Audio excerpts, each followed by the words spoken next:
Khalil naga kana da speaker. In kana ji ɗan yi magana mu ji. Ko network ɗina ne? Assalamu alaikum. Amma alaikum salam. Okay, okay.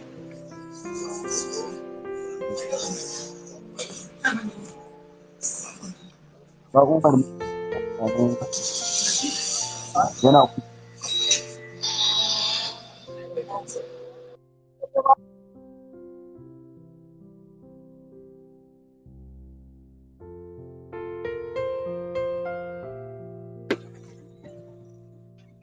So, assalamu alaikum wa rahmatullahi wa barakatuh. Barkanmu da dare, barkanmu da wannan lokaci, barkanmu kuma da sake haduwa a wannan space namu na Arewa Forex Traders Roundup. Episode 21 kenan, inda topic ɗinmu shine Traders Journey, wanda a yau insha Allah muna da bakonmu wato Yusha Mindset, wanda nan da dan lokaci kaɗan insha Allah na san zai ainihin wato gabata. So alhamdulillah, barka da zuwa Gasfido, barka da Khalil, na ganka Rima, barka da zuwa Yazid Efesugwe, duka kowa da kowa na ganku.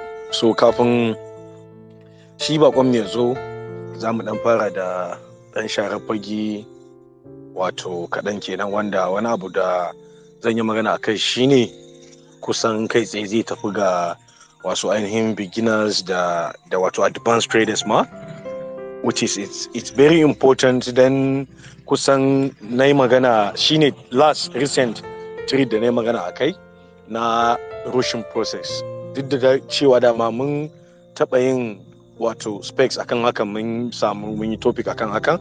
So zan dan ƙara share fage ga mu baki ɗaya saboda mu kana gane cewa lallai wato yunkuri ko kokarin samun ko wajen tabbatar da cewa ka tabbatar da kayi roshin ko sauri, wato shi kansa sauri gaba ɗaya a cikin al'amari ma gaba ɗaya ba shi da daɗi, na farko kenan. So when it's come to trading forex, akwai abubuwa da yawa da ya kamata ka tsaya ka jinkirta ka samu, baya da bayan ka nemi ilimin da ya kamata, baya da bayan ka gwada, baya da bayan ka duba bayan me ke faruwa, ka yi wato back testing, ka zo ka yi for testing, ka samu kanka, ka yi kaza. So akwai kuma bangaren ka zo ka samu shi psychology da ake ta magana a baki, ba wai kawai psychology ba, ya za ka masterin nashi, wanda wannan za ka iya samun shi ne kadai daga experience kadai za ka iya samar da wannan, wato yau da gobe gogewarka yau da gobe. Shi yasa ake kiran in ka motsa zaka ji an ce consistency is the key. Yau ka bullo yau, ko me ya faru, no matter what happened, gobe ka dawo repeat the same thing, but make sure you are learning from wannan abun, so that from there za ka yi understanding cewa okay, you need to adjust kaza, you learn this, you need to reflect it, kaza da kaza. So irin wannan, so yau da gobe ta wannan bangaren kaɗai za ka iya samun wannan gogewa. Babu buƙatar sauri, kamar yadda ake treating kowace iriyar sana'a, haka wannan forex trading yake. Akwai abun da baka isa ka koye shi ba, definitely sai experience, yau da gobe za ta koya ma shi, kuma dama samun experience daɗewa abu shi ke baka experience. Ka yi yau ka yi gobe ka koma, ilimi ne dama, ai kowane ilimi dama da ya faru a duniya ya samu da samuwarsa Allah subhanahu wata'ala ne ya samar da shi, babu wanda ya zo da wani ilimi. To daga haka kuma wato kenan yi yau da gobenka da yawan dagewarka, kana addu'a, kana yi yau kana yi gobe, Allah zai taimake ka. Before you know ma wani abin kawai sai dai ka waye gari. Ina jin we are all victim of wannan abin, we are all experience wannan abin, ko da ba haka forex ba, za ga wani abu kai kanka baka san aka ka iya shi ba, kawai kana yi kana gwada, kawai sai ga boom ka fara. Wanda kusan a kowace yarinta da mutum yayi, kusan anan zamu ga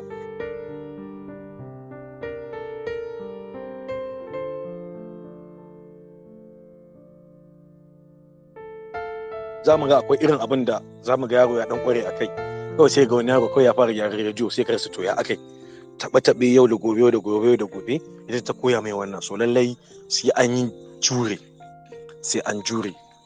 Yawa, a daina kokarin yanzu za a samu nasara, ba a yi a komai na rayuwa, balantana forex trading. So sai ka yi mastering abubuwa da yawa, ta yau da gobe za ka samar da wannan. So co-host namu ga speakers namu nan, ku samu ku yi wato please a yi following ɗinsu, a yi following ɗin host, a yi following co-host, saboda a ci gaba da karuwa da abin da ake kawowa. Sannan muna godiya da irin feedback da muke samu daga gare ku, bi ma'ana na tabbatar da cewa da kuma ƙara mana gwarin gwiwa cewa wannan abin da muke yi lallai yana menene abin da muke fata da burin da muke da shi akan shi, muna samu. Muna samu shine ana amfana, kuma mutane suna samun amfanin wannan, sannan kuma ana nuna mana result na cewa gashi wannan abin an amfana da shi. So wannan ma ba karaman nasara bace ba, muna matukar jin daɗi. Sannan kuma kullum muna ta ƙara bayani akan cewa sai an daure dai, wannan daurewar dai sai an yi ta, a yi wannan daurewar. Yau da gobe ce za ta baka wannan gogewar. So ubangiji Allah ya ba mu sa'a.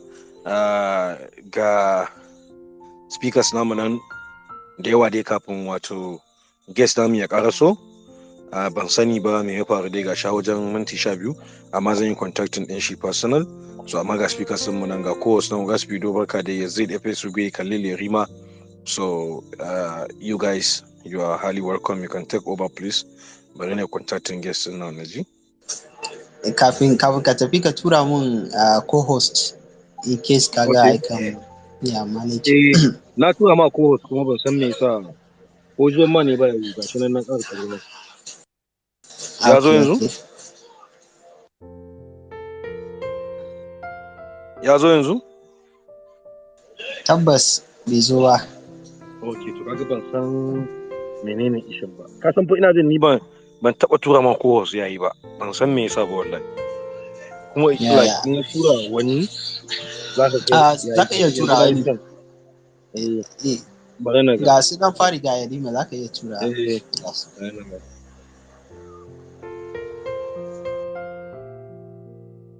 Efe su na tura mai co-host shi ma tun da naga shigowarsa.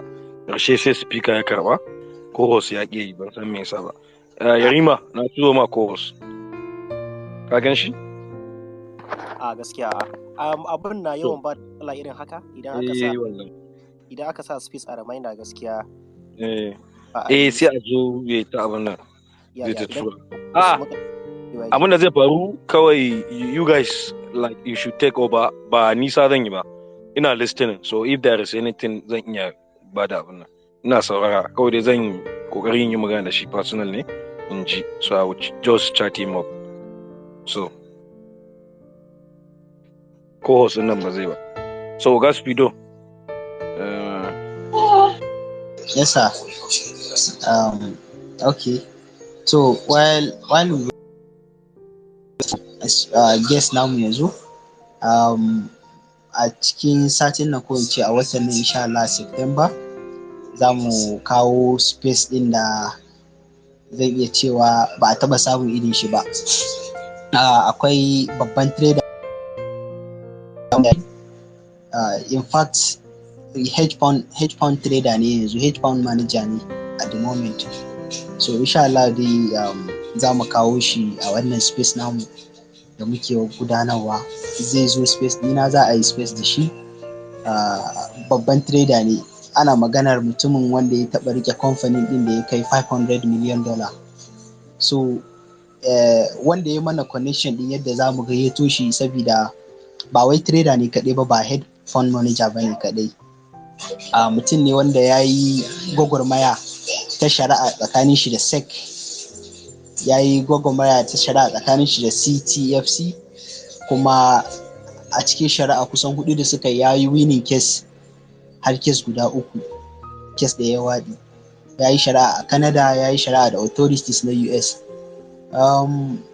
Da na jini kaina abun ya yi shocking dina. Ba zan yi disclosing name ɗin shi ba, in har Allah ya gama tabbatar da abun ya fixing mana time ɗin da zai gracing space namu, so za mu yi announcing insha Allah. Sannan da na ji abun sai na ƙara gode wa Allah, saboda at least we are growing, mun fara abun nan wanda wasu traders din ma they are feeling too big to attend. Zaka ga wani sa'in bai fi mutum 30 ba, har muka zo in aka gama space zaka ga an samu 1000 above har 2000 mutane sun yi tuning. So kaga at least ana samun impact, yanayin feedback, yadda psychology da kuma mindset na mutane yake cancanjawa because of abubuwan da ake a spaces din nan. Alhamdulillah abubuwa ne da ake ta ganin ci gaba. Wannan yana nuna cewa duk wani abu da ake tattauna a nan abu ne wanda ba mu san da yake zuwa ba. Even though da Hausa muke space, amma wani sa'in muna ganin yadda wasu suke shigowa. All our spaces are recorded. Wani zai zo ya saurara daga baya, ta yi wannan shekarar next week. So haka dai. So we don't know inda abubuwan suke zuwa. Kuma alhamdulillah we have been real. Duk wani abu da muke tattauna is something I experience, is something somebody's experience. Based on experience, we are not faking anything, and we are organically growing and we are solidly making impact. Alhamdulillah. Kuma this is a great achievement. Har da za mu samu irin wannan manyan mutanen masu consider din si attending space namu, si gracing space namu. So alhamdulillah. So kawai dai ƙara jan hankali da zan yi kafin bakon mu ya zo shine I have received a lot of good news daga traders da suke attending spaces, both wa'inda personally are my student da kuma wa'inda we are just friends. Akwai traders da yawa da suka zama funded. As of last space da na yi, ina ga yau kwana 2 ko 3, akwai shawaran da na ba wa'inda suka zama funded. Was it last week space na wani? So tsakanin shekaran jiya da yau, traders kusan mutum 4 sun mun message sun riga sun zama funded. They are now funded traders. Za su fara trading da funded account. So zan yi amfani da wannan opportunity din kafin bakon mai zo in ƙara jan hankali, saboda shi irin wannan abun idan da dama ma kamata ya kullum inda safe mutum ya tashi a ja mai hankali, a ja mai kunni, a bashi shawara kullum da rana a ƙara mutum da yamma, saboda wasu traders suna buƙatar wannan, to be honest. Like getting funded for the first time, ko ba ma for the first time ba, getting funded yana ɗaukan ka zuwa into another zone. Like I could remember lokacin da na fara zama funded, gani nake kamar wani, like I was more excited than lokacin da muka yi wannan graduation party ne ko stuff like that. So getting funded za ka tsinci kanka cikin wani jin daɗi, wannan excitement din, kuma wanda if care is not taking, wannan excitement din shine zai leading ka kai losing account naka.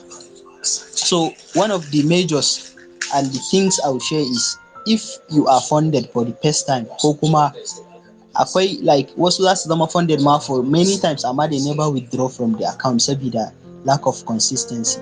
So if you are funded, please, like what I normally do is, let's say I got funded yau Monday misali.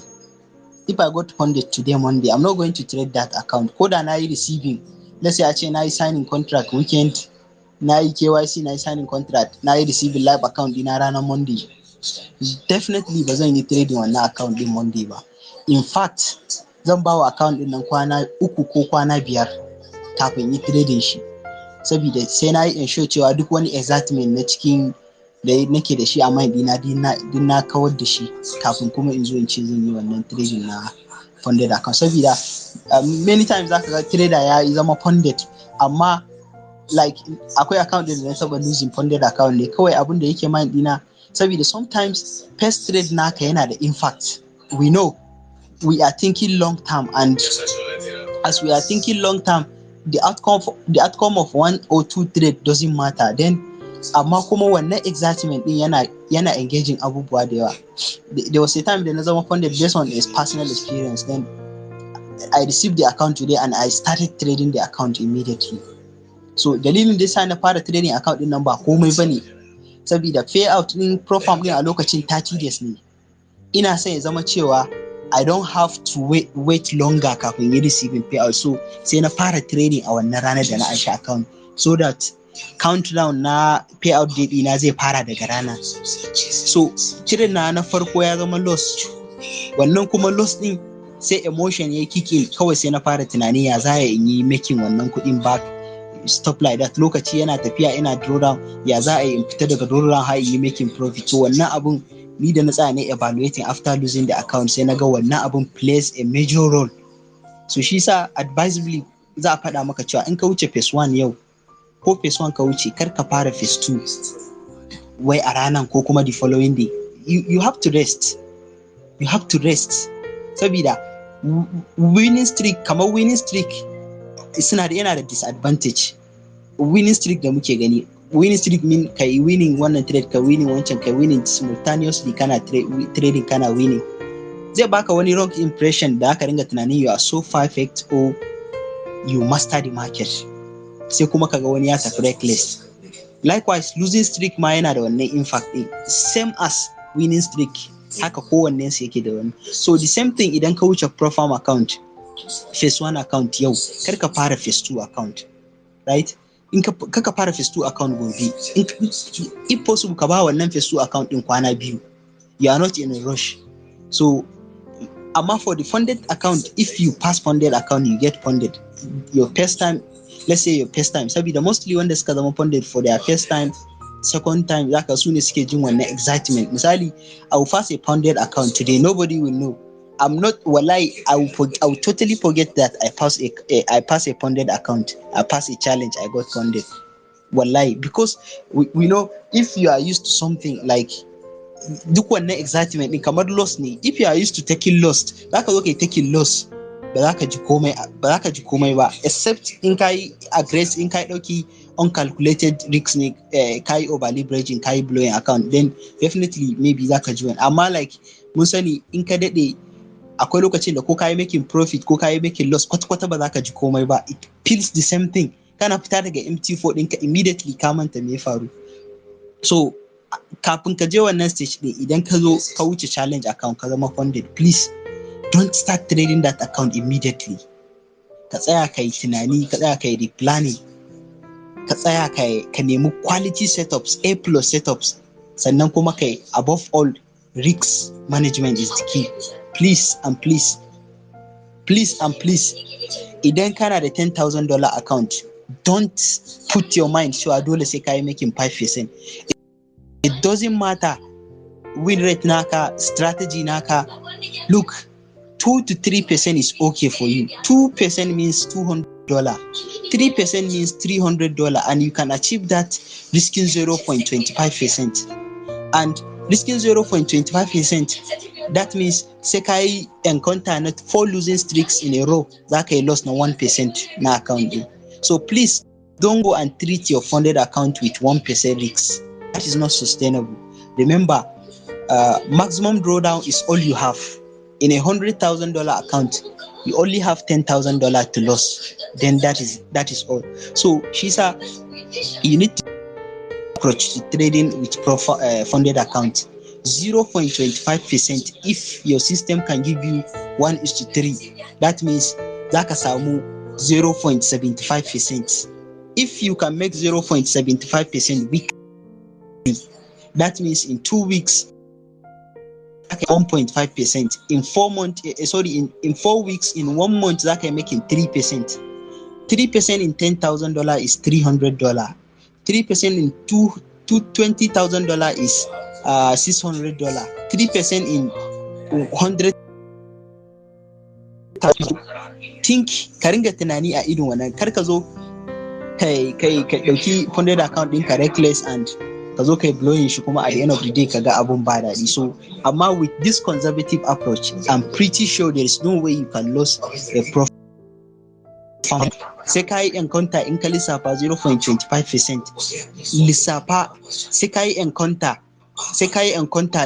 loss guda nawa sannan za ka yi blowing account ɗin. Loss 4 a jere shine zai baka -1%. Loss 8 a jere shine zai baka loss 12 a jere, loss 14 a jere, 12 a jere shine zai baka -3%. I don't know, me the longest losing streak da na hit shine 9%, 9 losing trades in a row on February wannan shekara. Like 9 losing trades in a row. So I don't know, but in mutum ya bi account nashi conservatively, risking 0.25%, there is no way you can blow a funded account. So wannan shine abin da zan faɗa in a nutshell kafin bakon mu ya zo. And I see we have a lot of speakers and our co-host is here. So zan ba mutum na gaba daman da zai magana. Rima dan fari, ga Umar baka tura dan fari mic ba ma, ga su Apec, ga su Yazid, ga su FSU. So yeah. Hello, salamu alaikum. Ana jina? Ya. Rima ana jina? Okay, shawara idan ban sani ba kuna jina da Allah dan yi reaction ana jina. Ana jin ka amma inda kake mic akwai surutu gaskiya. San samu ka samu please less noisy environment. Shawara din dan bayar sai. Har yanzu surutu ake ji. Na dan mada. Shawara ta ɗaya ce zuwa ga listeners. Idan misali ana irin wannan space din, ana faɗar irin waɗannan zafafan abubuwa masu zafi na shawarwari, kamata ya ce mutum yana jefin ɗinsu a fefa. Waɗannan abubuwan ba ce da ake raina ba, wasu suke rainawa. Wallahi ba ƙananan shawarwari ba ne waɗanda da kuɗinka a wani gun ba za ka same su. Sabida maganar da za a faɗa yau a nan, ba lallai ne har a rufe space ɗin nan a ƙara jin ta dawo ba. Wasu abubuwan masu amfani da ake faɗa, mutane ya kamata a ce suna record ɗinsu, saboda wallahi tallahi wasu abubuwan suka tafi sun tafi kenan. Kuma gaskiya Oga Studio yana faɗar abubuwa masu zafi, waɗanda abubuwa ne masu kyau na shawarar da ya kamata a ce muna yin amfani da su. Kenan dama abin da nake so in faɗa. Na gode. Yeah, and sorry, zan ƙara magana ta seconds kamar 30. Sorry guys. Yeah, it is worth noting, please. Yeah, okay, bako barka da zuwa. Zan yi magana na ka manta. Saboda akwai wanda suke bi na ta DM, na tabbata ba ni kaɗai ba kan account management, stuff like that. So to be honest, I never do account management, kuma I will never do it. Muna ba mutane shawara, if you cannot trade, please don't come near Forex. If you are lazy, don't come near Forex. Duk wani account management is scam. Duk wani wanda zai ce ma zai ma managing $1,000, $100, 20. Akwai case din da aka taba kawo mana, wani yake cewa wai last cash din shi a duniya kenan ya sai ya depositing ya ba wani ya mai account management ya blowing kuɗi. At last dai da nake tambayar nawa ne kuɗi sai na ji $10 ne ma duka yi, wai ya bada a mai account management. Guys, nobody, duk wani wanda ya zama profitable trader ba zai zo ya ringa ce maka wai zai maka managing wani kananan kuɗi ba ko makamancin haka. So please stop coming to people's DM asking for account management. Wani guy ma cewa zai sai Oga Umar $10,000 proper account ya bashi mai managing. It doesn't make sense. We are not here for a joke. We are not looking for your money. Right? Babu wanda yake tambayin ka bashi account management, kar ma ka zo. So in kana son kai making kudi a wannan trading industry, there is no shortcut. Go and learn. Ka je ka koya. If you cannot learn, then definitely za a yi ta scamming ɗinka ne, and we are not scammers. We don't do account management. So da kuma wanda suke biyo mutum DM a basu account, I announced this several times. My giveaway is on my timeline. No matter who you are, in ka shigo DM dina, definitely ba zan baka account ba, saboda it doesn't, you are not special than those who are participating. For you to win a giveaway account, I do giveaway weekly. Yarima is doing giveaway. Everyone here is doing giveaway. You can win any of our giveaways if you are active and engaging. Kuma henceforth zamu ringa verifying su wane ne ma real traders da zamu ba account. Randomly mun daina bada account randomly. We need to know that you can trade. Sai mun yi maka interview, mun yi maka kai passing wa'annan test din kafin mu baka account. So that is it. Thank you guys. Bako kuma barka da zuwa. Oga bismillah. So thank you so much, Speedo. Oga Speedo, thank you. Yazid Efesugwe, kowa Yarima, thank you so much. This is a gold, gaskiya. So bakanmu kafin ya fara magana zan fara gabatar da shi. Sa Yusha'u, wanda aka fi sani da Yosha Mindset.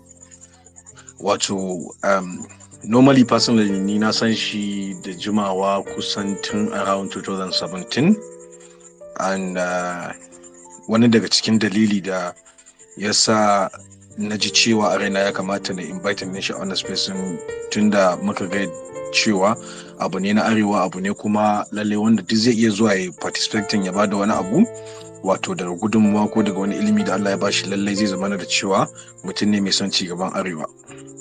Ban sani ba shi maybe ba zai iya tunawa ba, amma personally there was a time da wani abu ya shige mun duhu. I personally sent, like, I DM him and like he was so kind to me, yadda ya bani abin da nake nema, ya kuma yayi wato ainihin recommending ina ga inda zan je in nemi wato cikakkun amsoshin da nake nema still. So alhamdulillahi, kamar yadda kowa ya gani yau ba mu selecting topic ba specifically. In aka ce traders journey, dama kun san rana ce da kawai muke so mu ji daga experience, bi ma'ana koya daga experience, wato kusan abu ne mai darajar da yake da kusan daraja ta sama da kaso 80 daga selecting topic. So bahaushe yake cewa daga na gaba kan gane zafin ruwa. So idan ka ji daga wani mutum da yake wato da dadde, wani mutum da yake kokagge akan al'amari, zaka gane cewa most especially mutanen mu na Hausawa da ake zuwa da shigarwa abun kai tsaye, kamar dai na recent trade da ne akan wannan rushing na process da ake yi. So kana da buƙatar gane cewa lalle ana yin gwagwarmaya, akwai kuma wanda suke gwagwarmayar kafin su zo wannan matakin na ka gane cewa kafin a samu wannan nasarar. So lalle abu ne da ya kamata, kamar yadda Khalil ya faɗa yanzu, irin wannan in ya zo abu ne premium, kyau samu ma mutum da jota shi ya ɗauka ya ji daga wani abu da za a faɗa da zai koya daga ciki, zai ji darussuka wanda in ya kiyaye su, so wato shi ba zai iya faɗawa wannan irin wato cikin wannan gwagwarmayoyin ba.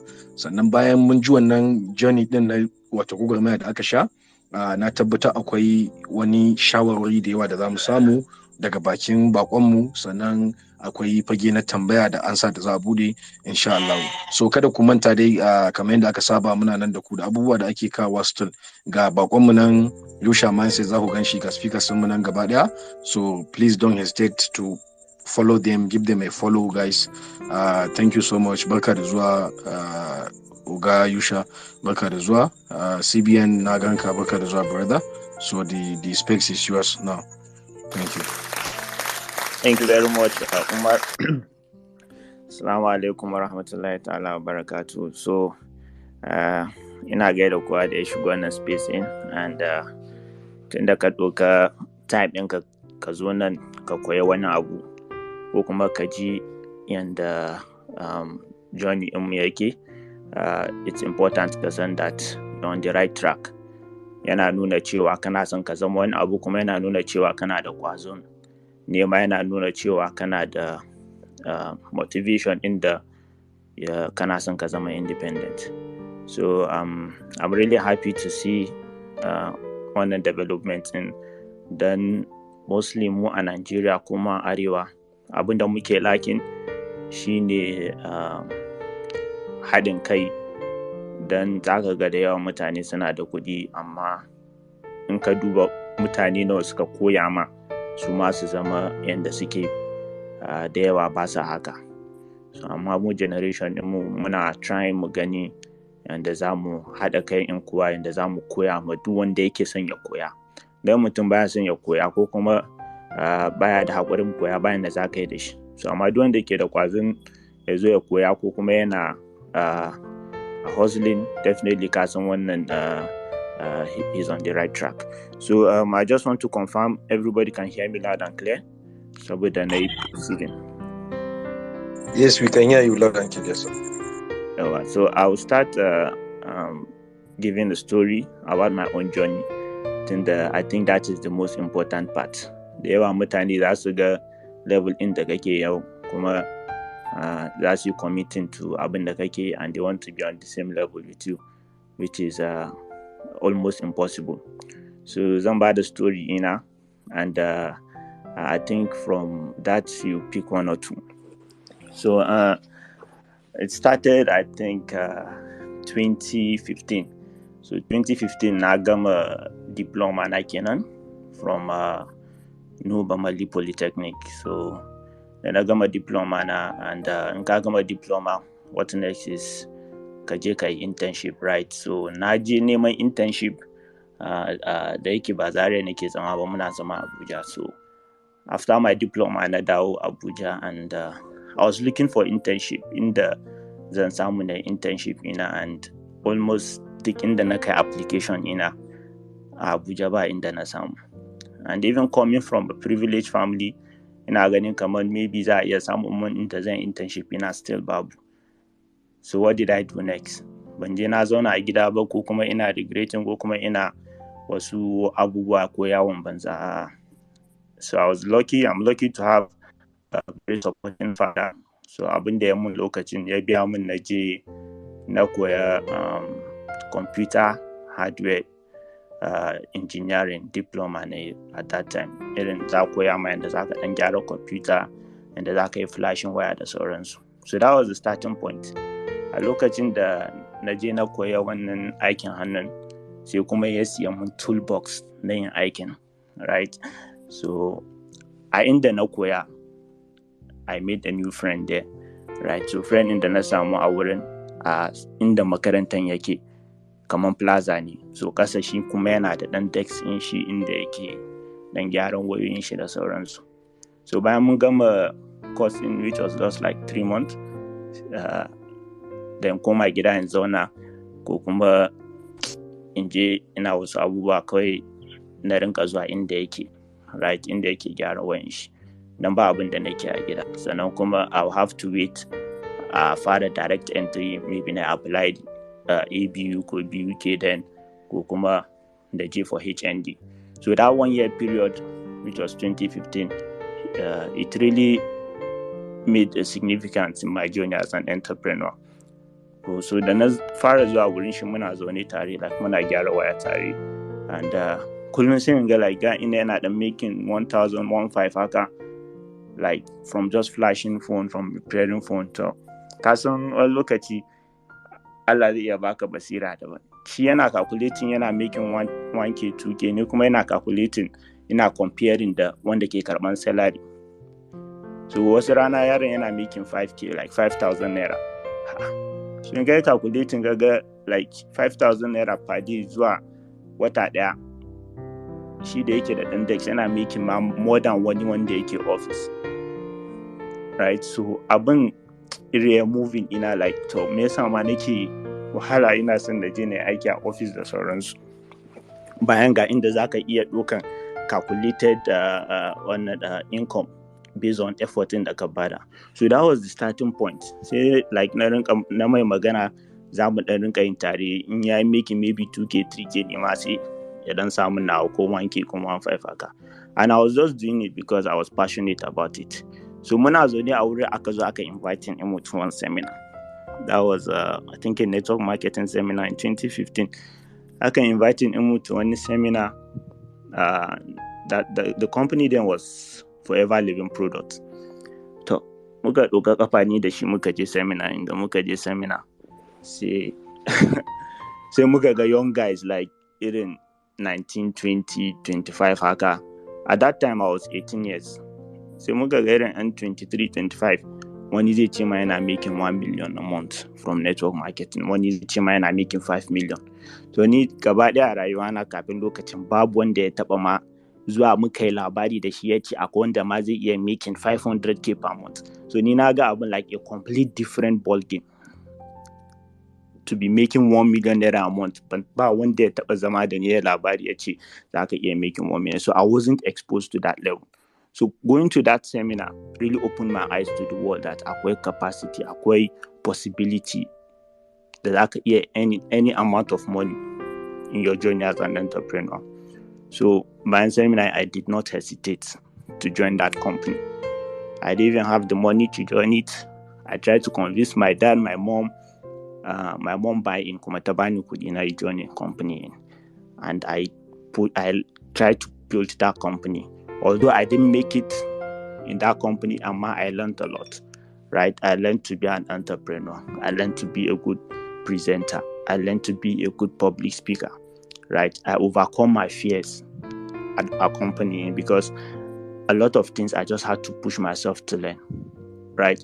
So I didn't get a reward through money, but I got reward through skills, right? So that was 2015. Towards the ending, I built all my skills and I became a very good network marketer. And from that company, I moved to like 2-3 companies and I moved to marketing, and I made so much money from it, from those companies.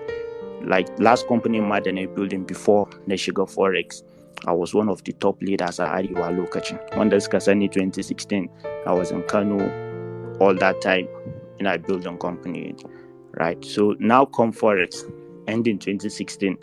So before I joined Forex, company that we were building, it somehow crashed. The CEO vanished, and it's not something that is within our control. Like, you're just a marketer. Some things are beyond your control.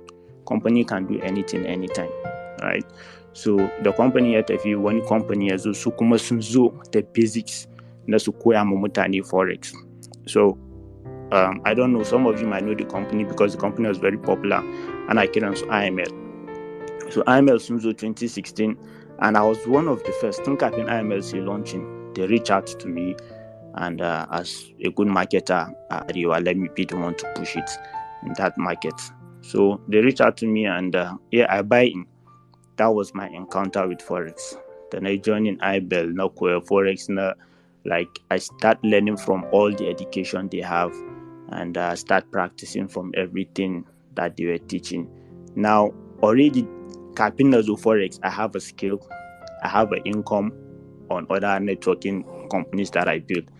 I'm at the Neshiga Forex, that first quarter or last quarter of 2016. All the money that I have saved in my network marketing business and other small business that during my network marketing, all of them I invested it in Forex. And that same week, everything go. Like, I can still remember today, I have earned over 20 million naira in network marketing, capping Nazo Forex. And that same week, then I should go Forex. Because I started with $100, and the $100, I was doing it with all the things that I learned, which I was not perfect in it, right? I wouldn't say they weren't working then, but I wasn't perfect in it. Bansa weren't the like practice, like back testing the surrounds they come out in, because I didn't have a mentor then, and IML is all about networkers, and they don't really care about mentoring also that time. So everything I just saw I could flip $100, and I just deposited all my savings into Forex, and everything just went. So, and that was, for some people, that would be when they would give up. But for me, that was when I said, if people are succeeding in Forex, I must succeed because of this. Because I lost everything in it, I'm not going to give up, and I must succeed in it. And that was when I started following professional education. In fact, at that point, if you're popular in Forex in the world, no matter how much your course is, I try as much as possible to pay for that course and learn what you know, right? So after losing that money, I went on a spree of mentorship, spree of education, just to see how I can get better in the industry, how I can get better in my trading. And after learning from few people, which I always give them that flower, at the early 2017, January, that was when I lost like everything. And I went for education and everything. So I learned from my, what's his name? Not Cubanks, the other guy that has technical prosperity. Ryan, yeah, I learned from Ryan. If you can see his videos back in 2017, Zaka, like almost all the time I'm engaging with him, not tambanchi questions. So I learned from Ryan, and I learned from Steve Mario, which is market maker method. That was early 2017. And one thing about the Forex is that you can only learn from people. They can only teach you what they know, but doing it by yourself is a different ball game.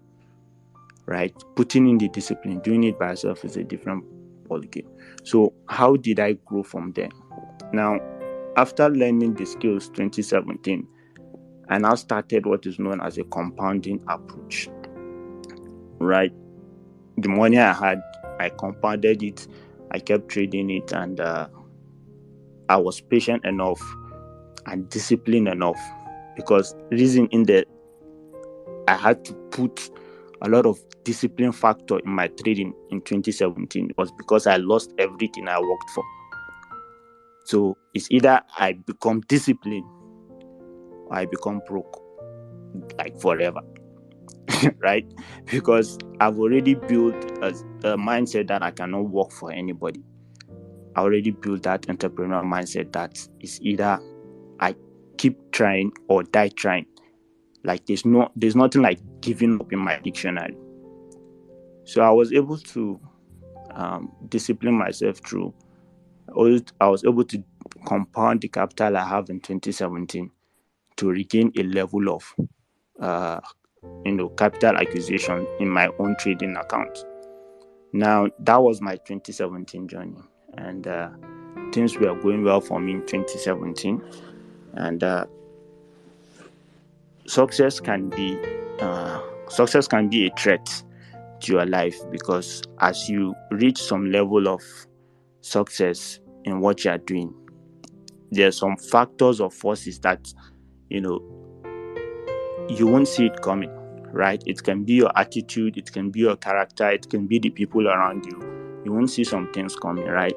And along the way, you also have challenges. Now, some of the challenges might not really be your trading, but things happening around you. And that is why every time nake faɗa wa mutane, in dai kai trader ne, in baka da kwanciyar hankali, kawai ka bar trading for that time. Saboda shi trading, in dai ba kwanciyar hankali, bayan da za a yi ka yi shi ka samu nasara. Kuma ba trading ba kawai, kowane business kake, it needs peace of mind, right? So in 2017, I made almost, I think 2017, based on my withdrawal, 2017 only I made over $100,000 in trading. And in 2018, I was up more than $100,000, and I lost everything in 2018 because of some bad decisions that I made in the trading business. So, and all these things, nobody is above such mistakes. Who has here on the mistakes, and it's even important kai mistakes in lokacin kana da dan yarintanka, ba sai kai building company ka ba yaji maybe a huge significant amount sai ka zo kai making mistakes in it. So if you're lucky enough kai making mistakes in your early stage, in your first 5 years, in your first 10 years, if you're lucky enough to make some mistakes, you will learn more from that mistakes that will align your future. Align your future to the success you want. Now, this is just my story and how I started and where I am today. And during my journey, there are four phases that I look as the most important phases as a trader. Now, I don't know what your goal is as a trader, but I'm going to speak based on how I view the industry, based on how my goals are. And so as a trader, when you're not saying you're trading, saboda kawai ya samu income for himself, for his family, shikenan. Wani kuma yana son yayi trading saboda ya zama a broker, shi ma ya samu nashi broker, ya samu nashi school, shikenan. Some people, this too is their own. While for some people, wani yana son ya zama investment manager, yana son ya samu hedge fund, yana son ya samu banki. He wants to grow to that level that he has become a hedge fund, or he has owned a bank that is trading in different markets. Saboda in ka koya skills in trading, ka kai tunanin kawai skills in ka zai tsaya a nan kana trading a broker kullum. The more you grow, you start getting to some levels that zaka rinka maybe being a dealer, being a market maker. All these levels is ahead of us. So it depends on goal ɗinka da kake so. Wani shi yanzu ya samu maybe $10,000 a trading, shi kawai ya kulle kasuwa, zai je wani abu daban da su ko kuma ya koma wani business. Wani kuma 100k ne, yana samun 100k shi kenan ya daina trading, zai amfani da $100,000 in shi ya je sauran abubuwa, ya gama da trading. While wasu suna son su yi building equity in su. In ana maganan maybe Forbes magazine, ana maganan maybe the Entrepreneur magazine, suna son su ga kansu a gaban wannan magazines in the future. Kaga dole ka ci gaba da building equity, right? So, and in this zaka yi building equity, ka yi building to that level, you cannot do it. Ba za ka iya yi da kudinka ba kawai. Ka gani? But does that mean you need to do it with everybody else's money? No. You need to do it with the right people money, not everyone else. Right people. Right people meaning ya zamanto company-nka is well structured, right? In na magana structure, I mean company-nka is licensed by SEC, is recognized by SEC. Sannan kuma you only pitch to accredited investors. Now, wannan duk information ne da most people ba su sani ba, right? Most people ba su sani ba, san da za su yi wannan structure company su ba su san da za su samu accredited investors ba. Yanzu ko a cikin investment wanda zai invest in ɗinka, akwai abu da ake ce ma accredited investor. Yanzu misali a Nigeria, for you to be an accredited investor, you need to have minimum liquid asset of 300 million naira minimum. So ba kowa za ka je ka ce ina son baka equity a company na, ina son ka invest a company na. In dai kai following due process, kuma kai kana da wanda yake da vision ne, maybe ka zama hedge fund, ka zama all these market makers, ya kamata ka sa ilimi a gaba. Make sure kana bin process da ya kamata ka zama irin wa'innan giants. Saboda in baka bi process nan ba, ko da ka zo kana succeeding, it will backfire. So you need to know what you want to be, right? You need to know what you want to be as a trader. You need to know where you want to reach as a trader. And lucky enough, in the past 2 years, that maybe from anything from 2016 all the way to 2000, or all the way to when Forex was ever born, is that lokacin babu access to maybe irin su prop firm and the rest. So for traders da suke industry now for the last 2 years, I always tell them, consider yourself the most lucky trader, because ka zo a lokacin da akwai more innovation, akwai more opportunity. You can build equity based on private level, private equity naka, ba tare da kama je kai soliciting investment ba. Right? So consider yourself lucky. In the past few days, there have been a lot of hits at industry. In some companies are saying they are locking down, some companies have locked down. All these things that ke faruwa is good that is happening, because so that companies that are not transparent, companies that are not well structured, companies that are fraudulent, that by building naka equity a company ba kuma company ya zo ya ce ya tafiya. All this thing happening is for the betterment of the industry. Prop firm ba yanzu aka fara ba. Tun 80s akwai prop firm, kawai dai babu shine on retail level. Akwai wani mentor na, it's not kind of my mentor, it's a friend. Shi yana trading tun 1990 yake trading. So ko da ya fara trading in shi a UK, akwai companies da suka kira su suka ba su, is a prop firm company, suka ba su kuɗi ba tare da sun biya ba. In real life account, aka rarraba musu $1 million kowa ya je ya manage.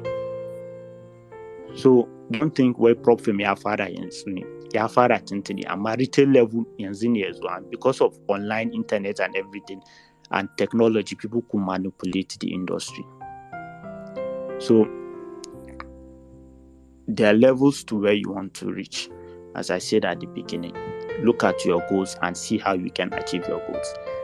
And one thing you shouldn't allow slip on your journey is that never ever stop learning. never ever stop learning. Now, tun da na fara Forex, which is 2016, from 2016 till today, like ba ranan da ya tafi ban bude chat ba ranan da ya tafi ban karanta something. At least let me increase myself with 1% every single day. Ba ranan da ya wuce ban karanta anything on investment ba, ban karanta anything on Forex ba. I keep boosting my knowledge, and it doesn't stop there. So, despite being I would say that pursuing self-development, which is personal abin da nake learning, nake biyan kuɗi on personal level ina learning. Academics ma, I still pursue the investment part through my academics, right? Also, za su ce tun da su sun zama trader a da Nigeria, su za su wallar da makaranta, right? Suna son su zama drop out, su kawai trading za su yi. Kaka haɗa kanka da 'yan America. Kai in kai a Nigeria, in kana da hali kai a Nigeria, kai naka babu wanda ke bin ka bashi. So kuma America in za su je makaranta, za su je kuma sai sun biya bashin zuwa makaranta. Kai in kana da rufin asiri, kana da wanda zai sponsoring ɗinka, ka je makarantanka, ka kai mistake in ka ce ba za ka je makaranta ba, kai Forex kawai za ka yi. A Nigeria you are privileged. Su can debt ne, so suna ganin da su accumulating wannan debt din, wannan sun bi wannan skills ne. So kaka haɗa kanka. Never push away academics to being a full-time trader, because when they can succeed, any knowledge you have will help you in your success, right? So lokacin da nake masters ina on investment management, akwai course inda muka ɗauka ana kiran shi derivatives. I was shocked that a wurin ake koya mun stop loss, a wurin ake koya mun sell limits, a wurin ake koya mun buy limits on master's level investment management MSc. This is not a regular university, this is a British university. So I was lucky enough to know about that like since 2016. And that my professor, sai muka zama friends sosai. I was doing business with him. Saboda yana musu consulting.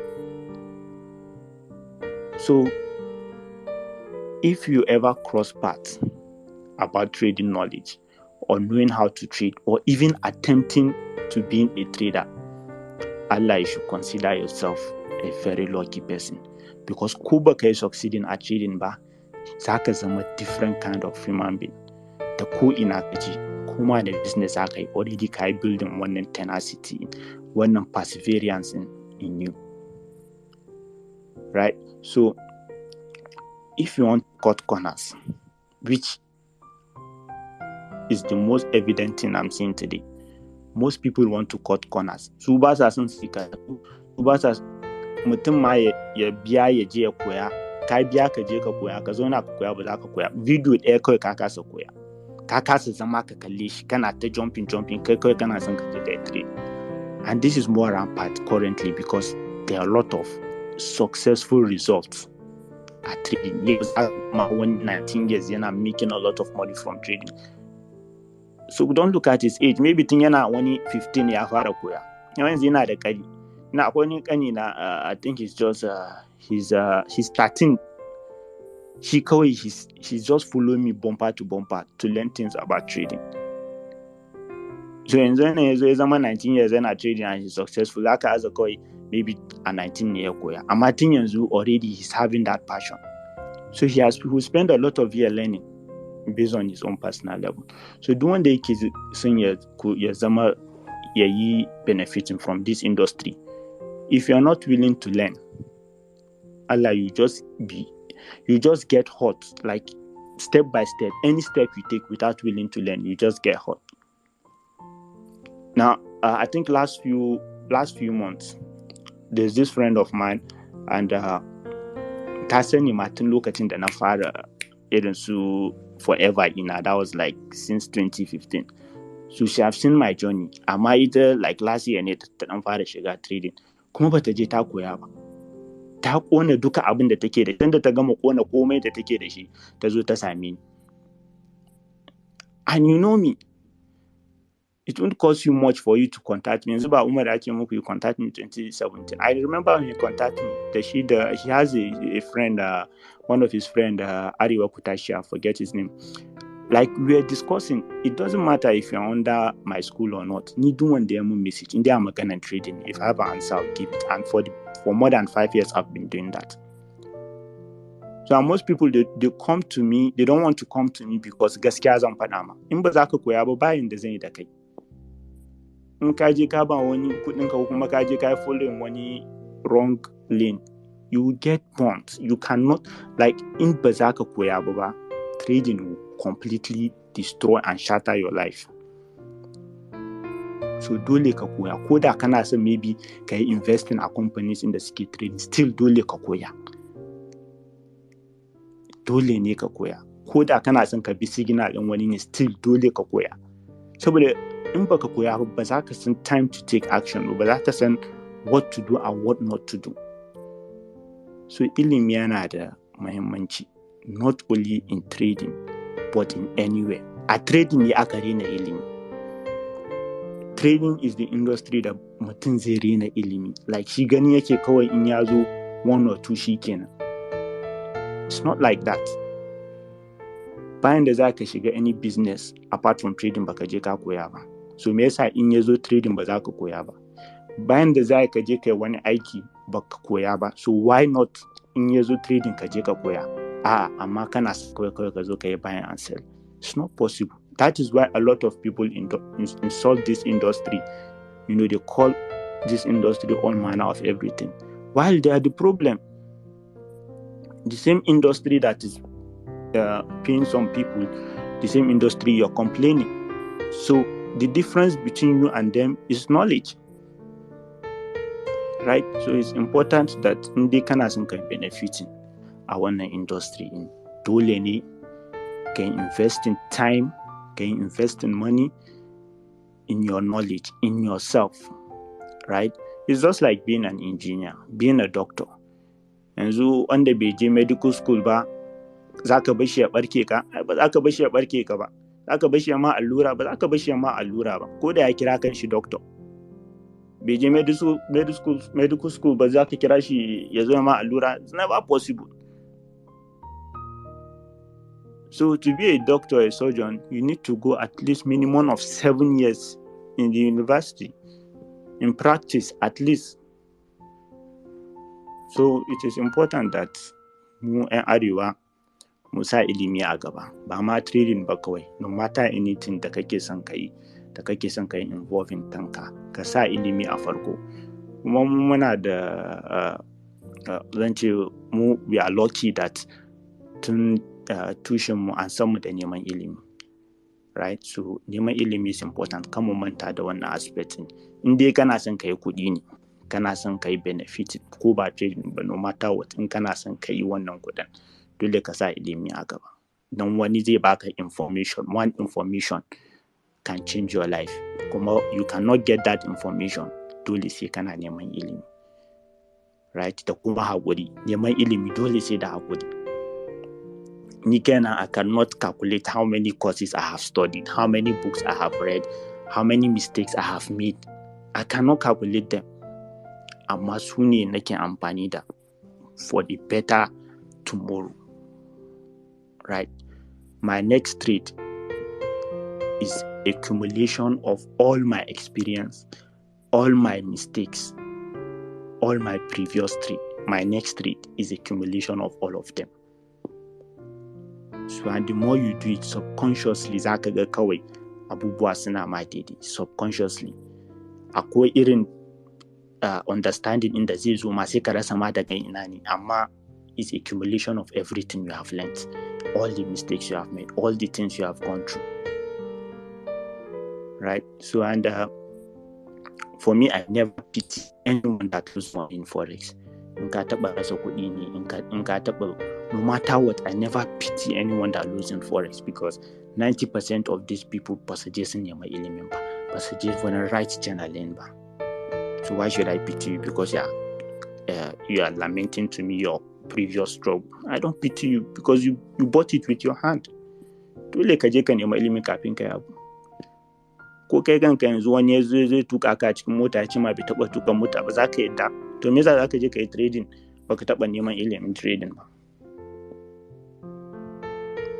And the period we are now, lokacin da muke yanzu, all of us are very lucky. Information ta ko ina, knowledge ta ko ina, ba kaman da ba.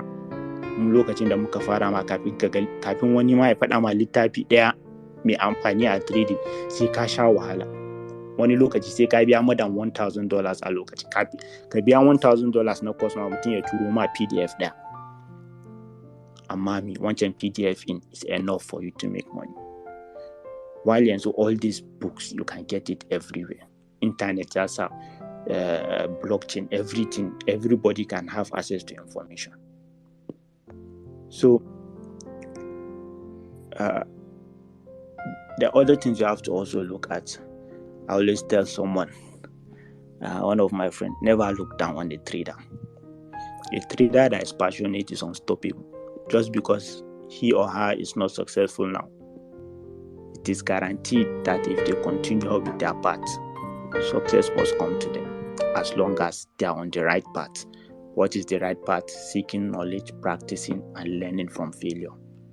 Right? Just as one of my favorite quotes will always say, failure cannot cope with persistence. The more you are persistent, success will come. Right? And the last but not the least, always be honest, always be transparent. Ka rike gaskiya, shi gaskiya ɗaya ne. In dai ka rike gaskiya a komai kake, ba za ka taɓa samun matsala ba. Koda za ka zama investment manager ne, koda za ka buɗe investment company ne, in dai ka rike gaskiya a kamfaninka, ba za ka taɓa samun matsala ba. Your investors are your friends. Always tell them the truth, no matter how bitter it is. So, I think I've said so much, almost 30 minutes, and I can keep talking till tomorrow. I'm already used to that. So, but I'm going to give the floor to any questions and any other observations that anyone wants to add, and from there we can call it a day. So, Umar, over to you. Wow. So, alhamdulillah. Gaskiya mun shaki wato ainihin maganganu masu matuƙar muhimmanci da daraja da mutane kamata da yawan mu koya daga ciki da yawa. So kafin mu je ga speakers mu nan ko da wanda zai adon wani abu kai tsaye kuma ko tambaya kafin a fara yin tambayoyi kusan ko kuma ina jin a dai ma fara yin tambayoyin kafin nan sai mu ji kuma wani irin shawara ce mai wato matukar mahimmanci da za a bawa mutanenmu ko ce matasanmu na arewa masu tasowa yanzu. Abin da yasa ko da yaushe muke magana akan arewa su ne namu mu ne nasu. Ta wani magana da ka faɗa da rike cewa tango da yanzu gashi ilimi ya wadata a wancan lokacin da ake ta faɗi tashi. I always say wannan magana cewa tango we are learning this ma yanzu da Hausa. Idan muka haɗu da mutane muna ta abu sai ga musu kuna yanzu da Hausa ma gashi kuna iya samun wannan abin. Abin da rage muku kawai shine ku zo ku zauna ku nutsun ku koya shine aikin. So amma saboda social media da abubuwa da kuke ta gani so ba ku setting realistic goals akan abun approach da kuke wa business din ba ku samu wani proper information akan shi da za ku yarda da cewa ma wannan ya yake ba. Shin ba ma ku san potentiality da business yake da shi ba da za ku ga cewa wannan is worth wannan waiting din, is worth wannan dedication din da patient din. So kafin mu je ga tambaya da wato jin wani irin kwarin gwiwa za a ƙara wa matasanmu na arewa baki ɗaya shine ga speakers sun mu nan ga ko sun mu nan ga Spido ban sani ba ga dan fari ga Khalil da ga speakers sun mu nan gaba ɗaya da Zid ban sani ba ko akwai wani abu da za ku yi adin for some few minutes akan abin da wato Gayusha ya faɗa da dai tarihin shi da muka ji ga abubuwa na gwagwarmaya da aka sha daga nan misali beginners da kuke sauraron mu da advance da muke tasowa yanzu gaba daya kun ji da irin gwagwarmayar da ake da irin faɗi tashin da ake kafin a kai ga matakin nasara wanda kowa idan kuka ja irin wannan gwagwarmayar da ya kwaso za ku ji irin abubuwan da aka kwasa wani sai kun taya shi kuka because of mistakes da aka yi making da yawa ba ɗaya ba so naga Oga Spido ka cire ka yi on meeting mayan naka ban sani ba ko za ka yi magana ne?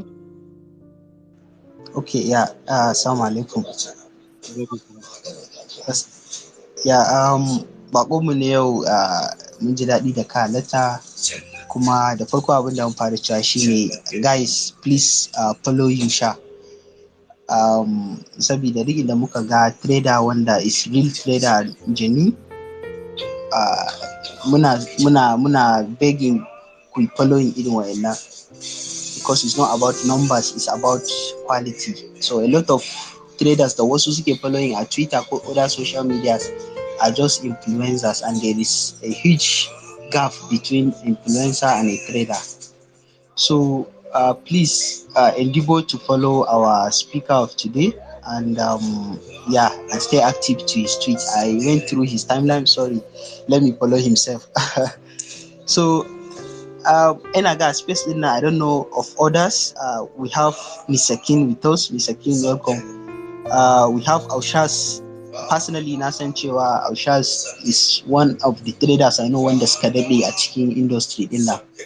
We have Abdul Jalil as well, wanda shi ma Abdul Jalil ya doshi kusan shekara 16, close to shekara 16 yana trading. So duk wanda kaga yayi shekara ɗaya a industry din nan on his feet ba tare da ya gudu ba, to ka jinjina mai. In ko har kaga mutum ya ɗauki shekara 5, sama da 5 a cikin industry din nan, to ba abin da bai gani ba. Duk abin da ya faɗa kamata ya ce ka tsaya ka yi evaluating wannan abun for your own good, ka yi consider wa'annan abubuwan da suka faɗa. So baƙonmu ne ya yi sharing abubuwa important, kuma one of the things da ya highlighting shine the importance of knowledge. Knowledge is very very important, even though nowadays, like with the presence of social media, yana zama cewa ga knowledge din is available to the extent that da Hausa ma zaka samu ilimi, to the extent that zaka samu knowledge kyauta. For instance, ICT is teaching for free, and many other big names industry in they are teaching for free. Amma sai kaga wannan currency of your time din da zaka je kai investing ka koya, many traders cannot do that. And secondly is traders da yawa, saboda yanzu akwai availability na prop farms, stuff like that. Saboda a baya akwai kalubalen ma koya din. Misali yanzu a baya in zaka koyi karatu a wajen ICT, ana maganan thousands of dollars ne, wanda idan da a ce har yanzu irin wannan situation din ne na baya, a cikin traders 1,000 da kyar za a samu traders 100 ko traders 50 da za su iya affording. So amma yanzu zaka ga akwai ilimin kyauta, ko kuma in ce da sauki. So zaka ga akwai capital shi ma kyauta. This space was downloaded via spacesdown.com. Visit to download your spaces today. Profam kyauta ake samu yanzu, ko kuma da ɗan kuɗi kaɗan. Inda kana da skill set din zaka yi scale. So amma zaka ga traders are looking for shortcut, nevertheless. Traders suna neman shortcut, in the sense that zaka ga kamar mentor zai ce i kaza kar kai kaza, amma sai kaga mutum ba zai ji ba. Misali, trader zai zo ya bata shekara ɗaya yana koyon strategy, right? Under mentor misali ya koyi strategy na, amma the moment ya zo online ya ga wani ya yi dropping strategy nashi mai win rate mai kyau, ko kuma mai risk to reward ratio mai yawa, ko kuma kawai wani trader ya yi dropping chart nashi kullum yana dropping profit, ko kuma yana dropping successful trade. So the next thing is zai fara dofting wannan abun da ya koya, zai fara tunani yadda zai aje wancan strategy. Ba ma zai tunani ba, instantly majority of traders abun da suke yake damun su kenan. Mutum zai aje abun da ya koya kuma ya decamping into another fresh strategy, with the sole aim da cewa zai koyi wannan strategy din ya master nashi a sati ɗaya ko kuma a sati 2 ya implementing shi a funded account nashi. So ni I am a victim of that. Wannan abun ya yi haunting ɗina sosai, kuma I have paid a huge price. Mun san price din is pain, consequences din is pain. So na biya the time, I waste a lot of time trying to master many strategies. Like I have my own strategy that is working, but the next thing is in naga wani yana da strategy wani, then I will just jump into another strategy. Which the actual part about trading is not about mastering strategy or fundamental. You need to master yourself.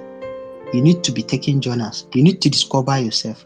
psychologically, emotionally, you need to know who you are a cikin trading ɗin. So ba maganan technical ba ne.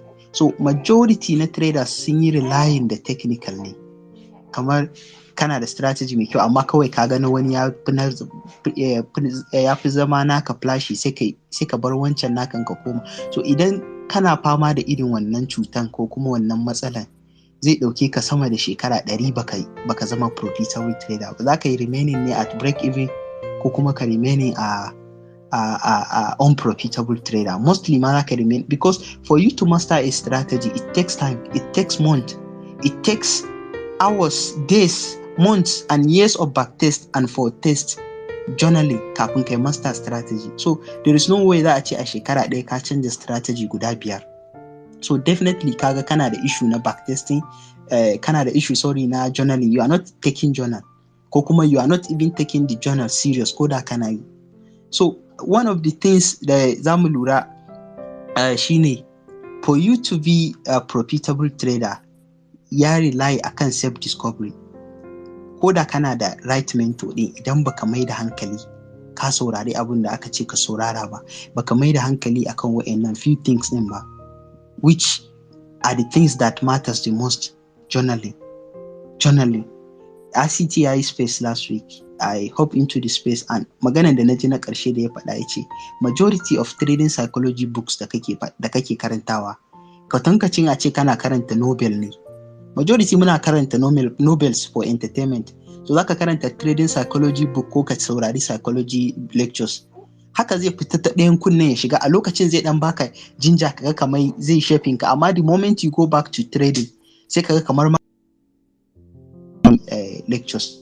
Sabida amsan da students suke nema baka taba wanda ba me yasa Mark Douglas yayi trading in the zone and other materials nashi da sauransu for more than 20 years, amma me yasa har yanzu traders they are unprofitable? It's not about trading psychology book ko kuma lectures. Ko da ka yi reading trading psychology books na shekara 100, you can still fail idan baka journaling, saboda a wannan journaling din zaka gano issue naka. For instance, let's say my personal issue is fear. Kai mene personal issue naka a trading? Akwai wani trader din da kwata-kwata ba shi da tsoron misali zai shiga trade ko pullback za a yi, in za a dawo break even so 100 ba zai fita daga trade din nan ba, saboda kawai yana da belief za a je a taba mai take profit. Haka zai rike har sai an taba mai take profit. Akwai trader din da in ya shiga trade little shallow pullback za a yi a kasuwa ta daga trade din kuma kasuwan ta juya ta tafi on his favor. Akwai trader din da shi kuma ba issue din wannan management, misali zai zo zai over leveraging, zai risking abun da ya fi karfin shi kuma zai dauki wannan loss din zai mai damage, ba zai iya controlling. So kowane trader akwai different personalities na mutane, akwai different abun da suke encounter psychologically a trading. Bacin sun kware a technical kenan nake magana. So amma in kana journaling din da yake journaling misali da wanda baya journaling, duk ko da sun koyi abu ɗaya a gurin mutum ɗaya, wanda yake journaling, idan wanda baya journaling zai ɗauki shekara 10 kafin ya zama profitable trader, so wanda yake journaling zai ɗauke shi ƙasa da shekara karin wancan zai zama profitable trader. So I know regarding this baƙonmu na yau, I know for sure yana da abun da zai ce wanda zai ƙara calling attention na traders regarding sticking to strategy ɗaya, like filtering out the noise, because there is a lot of noise on social media. Everyone is pretending to be a profitable trader while the fact is not. 90% are not making money, amma ka zo wallahi everyone is making money. So zan so baƙonmu ya ɗayin if force ga wannan ko da na 'yan mintuna ne kaɗan. I have a lot to be honest, but I don't want to consume all the time for myself. So Oga Umar da kowa, thank you for giving me the opportunity. Thank you energy, thank you. So Oga Spido, thank you. Kuma speaker mu na yau, the special guest namu ya ji me ka faɗa kuma na san insha Allah yana da wato ansa da zai baka da kuma irin shawarar da zai ba mu gadin wannan. Ai kamar yadda ka faɗa mu ne, wato akwai abin da ka san in ka kalle shi da falsafar rayuwa ma kai zaka fahimci cewa ya kamata kai approachin nashi.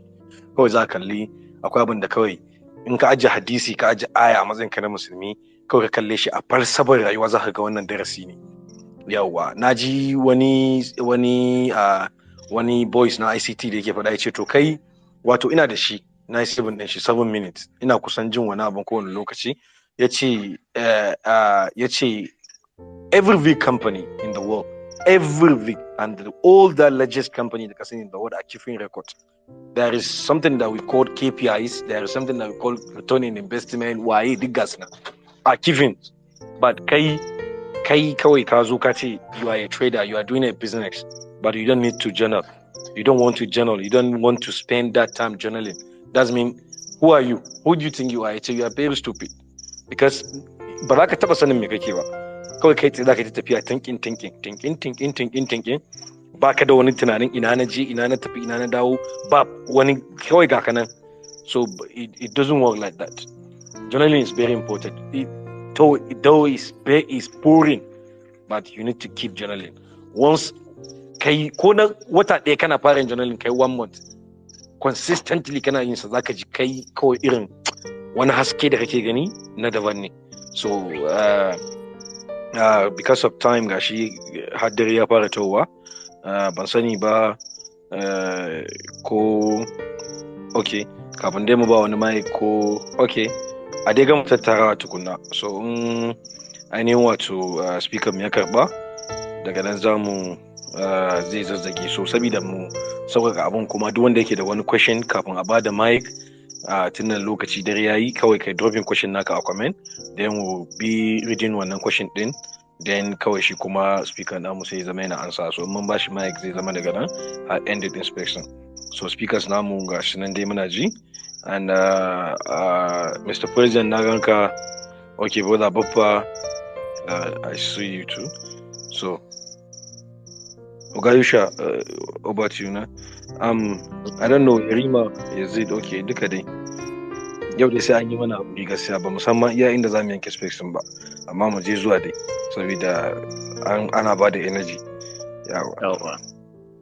So kasan shi journaling is very important saboda journaling, it builds confidence. Shine yake building confidence ɗinka on a trade particularly. So and it's something that I've practiced for a very long time. And first I was journaling on my phone ko on a trade na dauka irin da screenshotting, sai na faɗa reasons na trading da sauransu, sai na basu a ina da album ina na journaling then. So but after then kuma na samu ina amfani da Excel ina journaling, yanzu kuma ina amfani da Notion. So journaling is important. Akwai irin trades in da in kaga sun playing out, maybe in 10 trades sun playing out so tara haka. Those are like the most confident trades that I'll take. So in addiction maybe 1%, 2% I irin wannan trades in, and I see track record in trades in and setup in and is very profitable, I increase my risks. And I won't know when to increase my risks in that banner journaling. So journaling is very important because it builds confidence. In our setups in the maybe in a my 1 lot, 2 lots, and naga profitability in setup in over time. So but in our journaling, quite time in the naga setup in, I might go hard on it. So I won't know that setup is very profitable in that banner journaling. Journaling is important. It evaluates your performance. It evaluates the market performance, right? So and magana canza strategy, it's really a very poor attitude da most traders suke da shi. Daga sun ga wani ya zo wanda ma maybe in less than 2-3 months kawai kuka san da shi, kawai ya fito yana dan nashi bragadosin, yana dan nuna muku figures da sauransu. Don't fall for that. Like, it doesn't work that way. If it was working that way, that almost 90% of the world is going to be a millionaire at trade. It doesn't work that way. So strategy is very bad. Again, having a right strategy, you need to evolve. Like when I say evolve, market yana canzawa. In baka bin ilimin yanda ya kamata na naka strategy, zai zamanto kuma kai dwelling a strategy da ya daina aiki, because the market move. Akwai time in da maybe a ce su harmonic suna yi, su trend line suna yi, that was then. Yanzu kuma akwai different method. So kuma ba za ka san yanda different method din nan ya shigo ba sai kana back testing. Misali a ce okay, last 2 weeks wannan currency in yayi moving 100-200 pips a wani irin setup da baka taba gani ba. So what do? You look at that setup, see how it formed, see how it played out, and backtest that setup. Also practice that setup within that time. But then after Corona, a lot of things change. Before Corona, akwai strategies in the suke aiki sosai. Amma after Corona, market reset. Some things are not working anymore. Right? So changing strategy within 1 or 2 months is very bad. But if you're changing your strategy maybe every 3 years, or not changing per se, but evaluating it, maybe ba komai zaka canza ba, but for some few changes a market da kai noticing, sai kai add into your strategy. That is the most important part. Amma dan kai trying strategy 6 months ba kaga kana shan wuya, it doesn't mean the strategy is bad. It might mean your timing or your approach is bad. Right? But if you're changing strategy every 3 to 5 years, it's understandable because markets can always change. And you need to study the market. Ba wai zaka je ka koya wani strategy ne can a wani wuri ka zo ka sa anaka. You look at the market, look at your strategy that was paying you earlier on, and look at the change in the market. Why is it not paying you? What has changed? Find the changes and merge it to your own strategy. Right? So coming down to risk management, akwai risk management kuma akwai money management. In kana risk management, maganan kana risking based on percentage kenan. Kana money management, kana risking based on money figure. For me, most of the time I'm a fan of money management. Right? Misali a ce ina da $10,000 and I want to trade that $10,000, and my money management is to risk $1,000 per trade to make $3,000 to $4,000.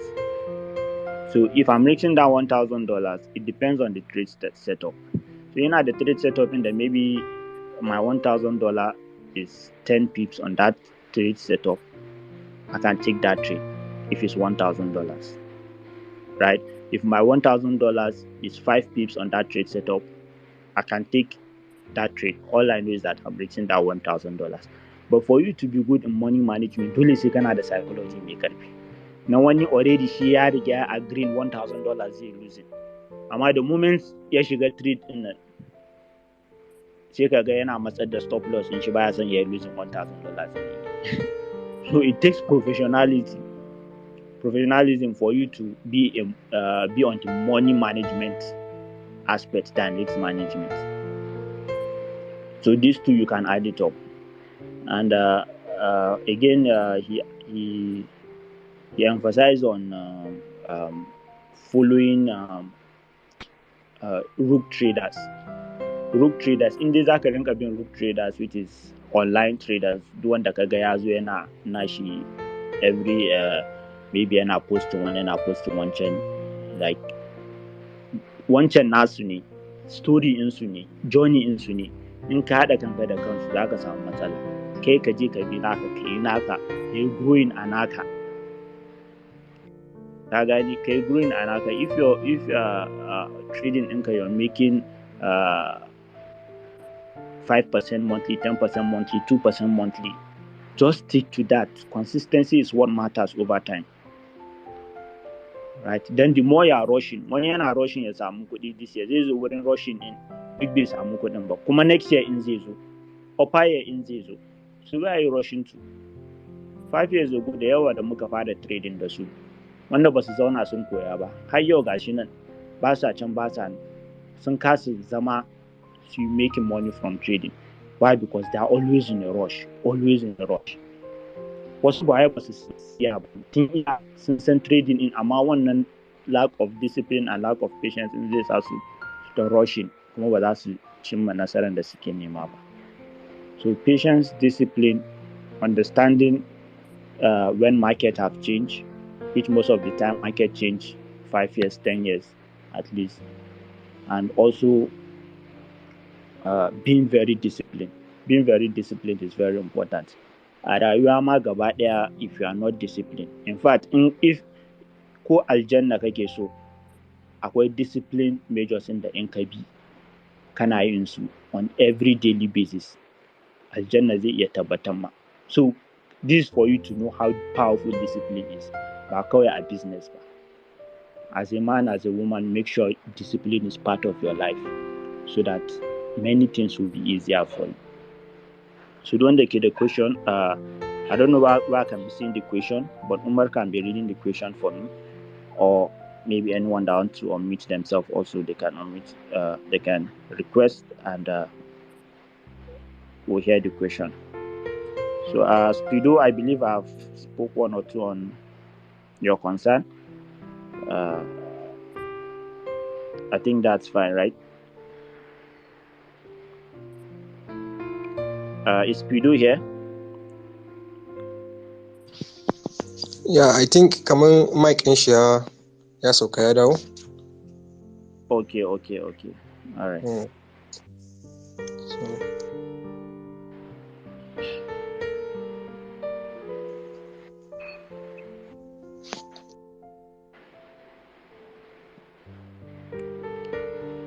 So I'm still answering question. If you have, you can drop it. Yeah, please. The one that get the question. Yeah, favoring shiga comment section, you drop in. Thank you very much. Our able bako na yau, gaskiya very powerful abubuwa da aka sharing. But amma ma wanda suke ji kuma suke taking action kawai, wanda suka ɗauki abin da muhimmanci, suka ɗauke shi a matsayin business. Yes. A lot of mutane suna nan, amma za ga za a wasting energy, wasting time. By experience, an yi sharing abu which mutum ya kamata ya ɗauka bayan ya executing, ya rubuta, ya ajiye, ya pinin shi a cikin zuciya, kuma ya koma ya ɗaura ɗamara ya fara executing akai. Because sleeping on information doesn't help. Ba za ta taɓa taimako ba. Fact ɗin kenan.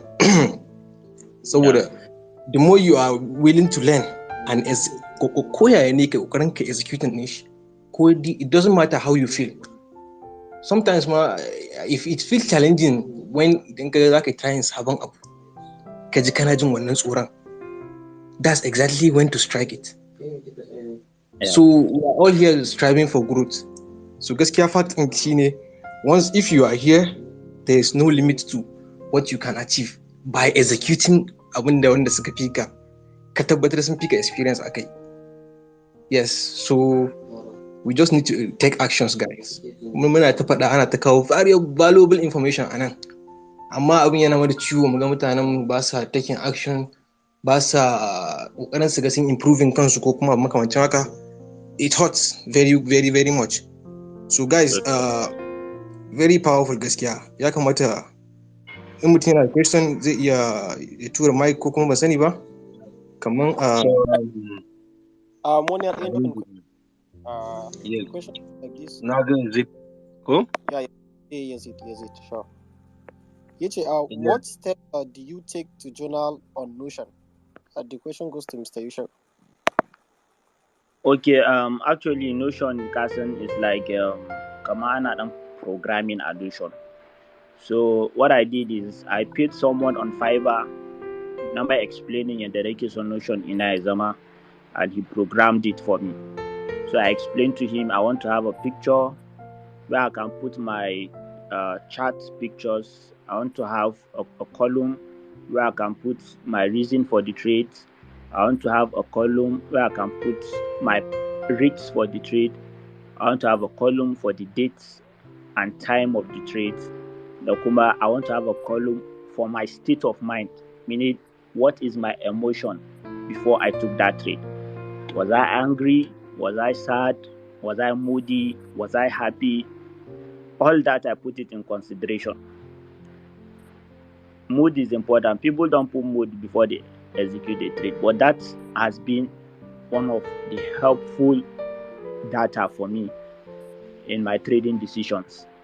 I saw some kind of emotions that if I'm in that emotional level and I make some trade, those trade becomes a bad trade.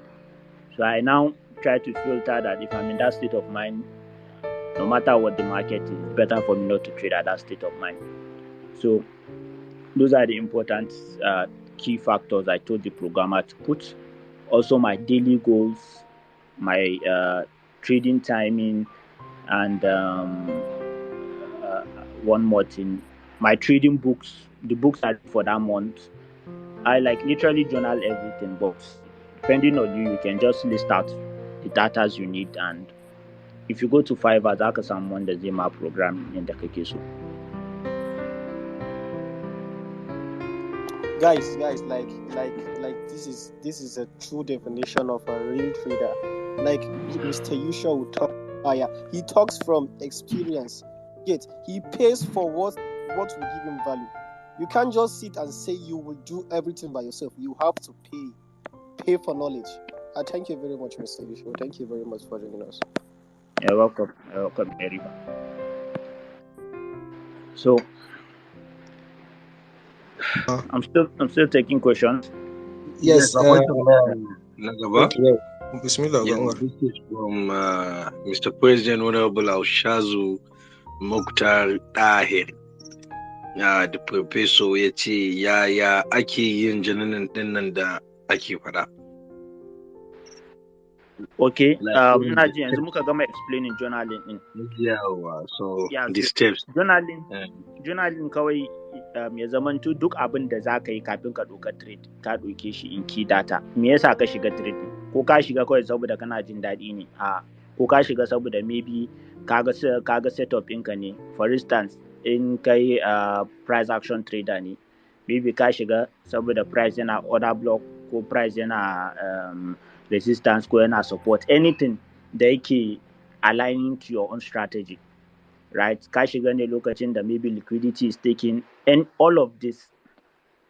So in ka shiga trade kawai, maybe ka shiga trade ne dan kawai ka bude wayan ka kaga candle yana sama da ƙasa kawai ka danna buy or sell, ka san kayan mistake. Wancan is not an approach. You don't have any checklist. Babu wani checklist da yasa ka shiga trading. So amma in ka shiga trading saboda akwai strategy da ka koya, ga standard procedures na shiga trade, ka bi trading plan ɗinka kafin in shiga trade sai na ga kaza, kafin in shiga trade sai time kaza, kafin in shiga trade sai ina yanayi kaza. Su ne data ɗin da ka ɗauka. So sai ka rubuta su. It doesn't matter in a littafi kake son ka rinka rubutawa, za ka iya rubuta a littafi. In a computer ne, a wayanka ne, anywhere za ka iya rubuta. So amma the more professional you keep it, the better it is. Saboda yanzu akwai AI da sauransu. Kamar yanzu a Notion ina zan iya sa AI programming language da zai mun summarizing data ina gaba ɗaya. So the more sophisticated it is, the better. It makes you look more professional. Amma as a starter, in kawai kana farawa ne yanzu, you're not that exposed. Ka gane, maybe baka san kan sauran tools ɗin ba. Za ka iya rubuta trading plan ɗinka, kuma za ka iya rubuta reasons ɗinka na shiga trade. Su ne journaling ɗin, su ne ake nufi da journaling. Abin da ya sa ka shiga trade da kuma abin da ya sa ka fita trade. Ya ka fita a riba ne ko kuma ka fita a hasara ne, ka rubuta. Wani za ka ga ya fita a hasara sai ya ki rubuta, kayan makanka. Dan ba za ka san so nawa ka ɗauka hasara ba kafin ka ɗauka riba. Ba za ka san so nawa ka ɗauka riba ba kafin ka ɗauka hasara. Saboda in kana ta ɗaukan riba, ka san hasaran tana nan a kwana. Kakai risking a lot. The more kana ta ɗaukan riba, ka san hasaran na nan a kwana. So abu ka ƙara risking ka yi considering ka rage. Saboda dole ne hasaran zai zo. So amma ka je ka ɗauka risking da zai zo ya ɗauka duka ribar da kai. Ka gane? So ba za ka san kuma yaushe hasaran za ta zo ba. Dole sai kana journaling, kana rubuta yau na ɗauka trade ɗin kaza na samu riban kaza. Ka gani so 5 ne na ɗauka riba kafin hasara ta zo. so 4 ne na ɗauka riba kafin hasara ta zo. Ka gane duka wannan is important, saboda next time in ka ga okay maybe na ɗauka riba so 7 sai hasara ta zo, sai ka zo kana ta ɗaukan riba sai ka ga ka kai riba na 7 ka san hasaran na nan a kwana. Ya kamata ka san yadda za ka yi approaching ka kafin hasaran ya zo. So wannan duka journaling shi yake taimaka ma mutane da san wannan abubuwan, dan kai ba kwamfuta bane, ba za ka iya sani, za ka manta ne. So all these are important.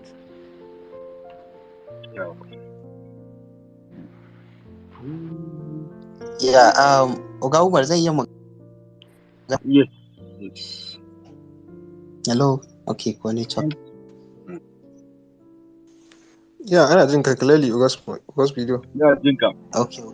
Yeah, regarding journal, Oga Umar ya rubuta thread akan yadda ake journal. Kusan kowane trader akwai da yake journal. Personally, ina journaling using close to 3 methods. Akwai littafi da nake rubutawa, sannan kuma akwai software na Notion. Ibin ban daɗe da amfani da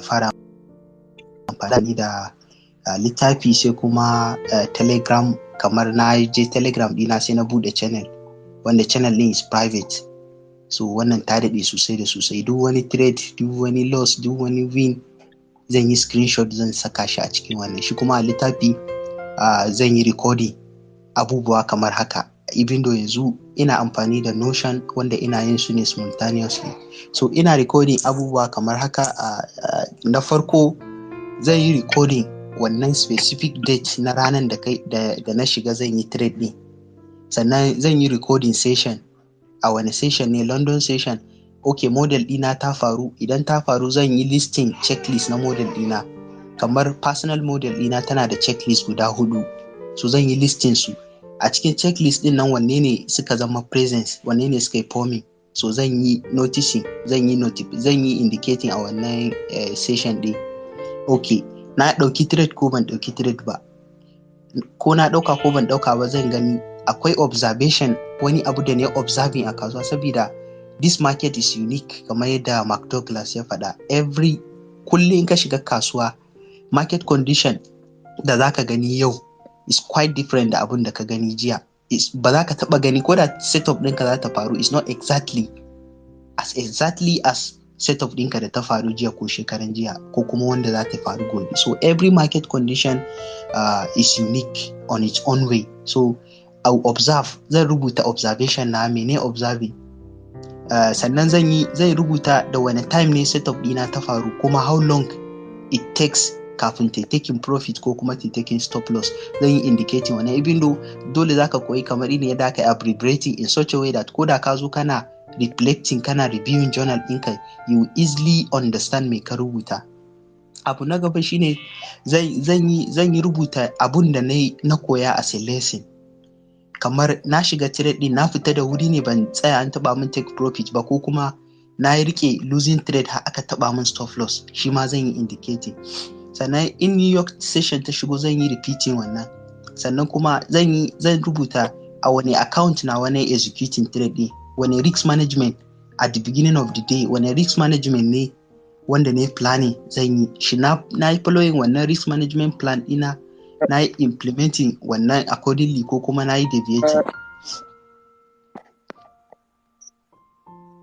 Okay, so yeah, so these are the key things da nake arranging, kuma I do believe it helps me a lot. Kuma for sure, if you are starting a journal, yana da kyau kai including wa'annan abubuwan sosai. Sannan at the end of the day, like after London session and New York session, kamar da daddare, I give it like 30 to 1 hour, especially 30 minutes, zan zo in kalli wannan journal dina. Kuma Notion ya baka dama da zaka iya dauko screenshot na trade naka, zaka je kai pasting. Bai fi wata 2 da 'yan kwanaki na fara amfani da Notion ba, amma a baya ina amfani da Telegram da kuma notebook ne. So zan dauki wannan journal dina, zan yi reflecting, zan yi going through journal dina, yin review, in gani na samu ci gaba ne ko kuma na yi committing wani mistake da na yi committing jiya ko kuma last week. Then I will plan yadda gobe idan na zo zan yi trading, yadda zan yi avoiding wannan mistake din. daily kenan. And then at the end of the week, every weekend, like Saturday and Sunday, zan ɗauko journal ɗina, zan yi reflecting on my journal, zan yi reviewing wa'annan trade ɗin, zan koma in yi back testing nasu as per observation nawa, in yi proving, in ga zan yi extracting wani experience daga market ɗin. So this is also very important. Then the time I spent reflecting on my journal, wannan idan na zo next week, zaka zo kai trade with so much confidence da kuma wani ilimi da kai gani duk sati, duk kullum sai kai gani ilimi idan zaka bi da irin wa'annan approach din. So in a nutshell ni wannan shine way din da nake bi format na journal dina, kuma is very very effective. Kuma for traders who are not taking journal, is very very crucial mutum ya fara taking journal, because without journaling ka sani cewa you are missing a lot. You are not even trading gaskiya, to be honest. You'll be missing a lot. So wannan dai shine abin da zan faɗa. So thank you guys. Thank you Gasfido. So kamar na ga mic dina bai motsi, ana ji na kuwa? Ya muna jin ka. So kamar yadda Gasfido ya faɗa, akwai tweet da aka rubuta a step by step guide on how to create an effective trading journal. After that ma ina jin na wani da Hausa, yana nan shine recent video na a YouTube, na yi shi da Hausa, kuma a ciki kusan har na ba da misali na trading journal nawa da ne amfani da Notion, even though ni ma ina yi da hannu sannan kuma zo mai da shi, which is like it's very difficult. Zan ɗauke shi da hannu and then na zo na koma na mai da shi cikin wannan for records, like same to Gasfido ina da notes. So but ni kuma a Telegram amma ban trading journal, amma duk wani abu nawa ina kifin nashi. Kawai dai wannan for an upcoming traders da kuke jin yanzu, da mu da muke gwagwarmaya da ku gabaki daya, muna tasowa daga iya irin wannan abubuwan da aka faɗa yau da irin abun da ake ta faɗa wannan spectrum, wajen wannan shine na 21. Daga nan ya kamata ku koyi wani ilimi guda biyu da nake ganin ya kamata ku gane shi. Na farko, wannan harka ba harka bace da take buƙatar rushing. Harka ce da take buƙatar wani dedication sosai na musamman. Harka ce da take buƙatar akwai wasu steps na da take buƙata, dole ma sai an bi su, wajibin sai an bi su. Wannan magana da ake ta yi trading journal, ga magana da ake ta consistency a kowane irin abu. Ku gane space din nan, mun zo mun fara hosting space mu hudu Gasfido ko mu hudu ko first day mun yi hosting space mu hudu, biyar kaza ya kusan mu hudu ne ko mutum shida, ina ga ranar farko aka kai shida. Yanzu aka zo har yanzu ana iya gayyato wasu mutane suna ji har yana ba da wani impact. Gashi yau har muna na wajen 21 wajen wata na ba mu taɓa fashion space ba, ina ji ba mu taɓa fashion space ba. So ranar bikin ka kawai aka yi fashion aure na. So kun ga wannan ya ba ku nuna cewa abu ne mai mutukar yau da gobe tana ba da nasara ga komai. Gashi yanzu tun daga mutum daya a gayyato wannan a ƙari da wannan, wani zai zo ya ce a saboda space da ake ji, saboda koya da ne daga baki, saboda wannan da na ji yayi kaza, abin yana bani kaza. So sai an dage yau da gobe. So lokaci na tafiya mana da questions da yawa ga sunan, bari mu ci gaba da karanto questions saboda dare. Question na gaba ya ce okay, ya ce Abdullahi Musa ya ce any advice about how to avoid fear after placing a trade? And the questions goes to our Abu speaker. Advice shi fear da ban in ka kana tsoron abu baka san reason din da ka shiga trade bane. So akwai ni quote da nake da shi nace replace fear with confirmations and replace greed with targets. So in dai kana da confirmations ɗinka na checklist, kana da stop loss ɗinka na nawa kake son kai risking on that trade. In ka shiga trade in, it's either it hits your stop loss or break even or take profits. So fear is natural, and the only way you can overcome it is when you have a confirmation, when you have a standard procedure, meaning ga abin da ya sa ka shiga trading. In babu reason in da ya sa ka shiga trading kuma kana trading, it's better kawai ka fita trading saboda baka da reason in da zai sa kana cikin trading. So that is one thing you can use to overcome fear. Trading plan ɗinka. What are your trading plans before executing the trade, and how can you exit from that trade? In kana da su, kana da wannan methods, definitely the more kana trading, the more kana gani yanda yake playing out, zaka ga fear ɗinka zai fara vanishing bit by bit. So alhamdulillah, hope Abdullahi ka samu amsanka. And yawa game da fear din akwai wani rubutu da nayi akan some psychology tips da mutum zai iya overcoming fear.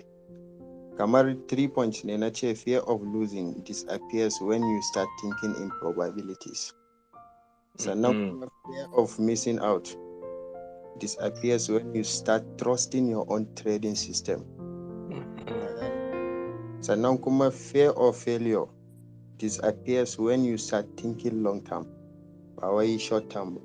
So once idan mutum ya trusting system din shi kuma ya apply management risk management, I think fear din nan zai zo ya bar jikin shi. Shine. So thank you.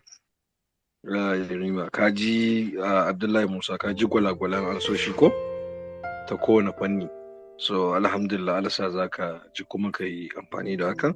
So daga nan zaka ji tsoro ya fara fitar ma daga zuciya. Kowa ya ji irin wannan abu. Ai kuɗi alaji ba kowa ke son asara ba. Yawa, so amma once ka accepting wannan abubuwan zaka samu sauki insha Allah.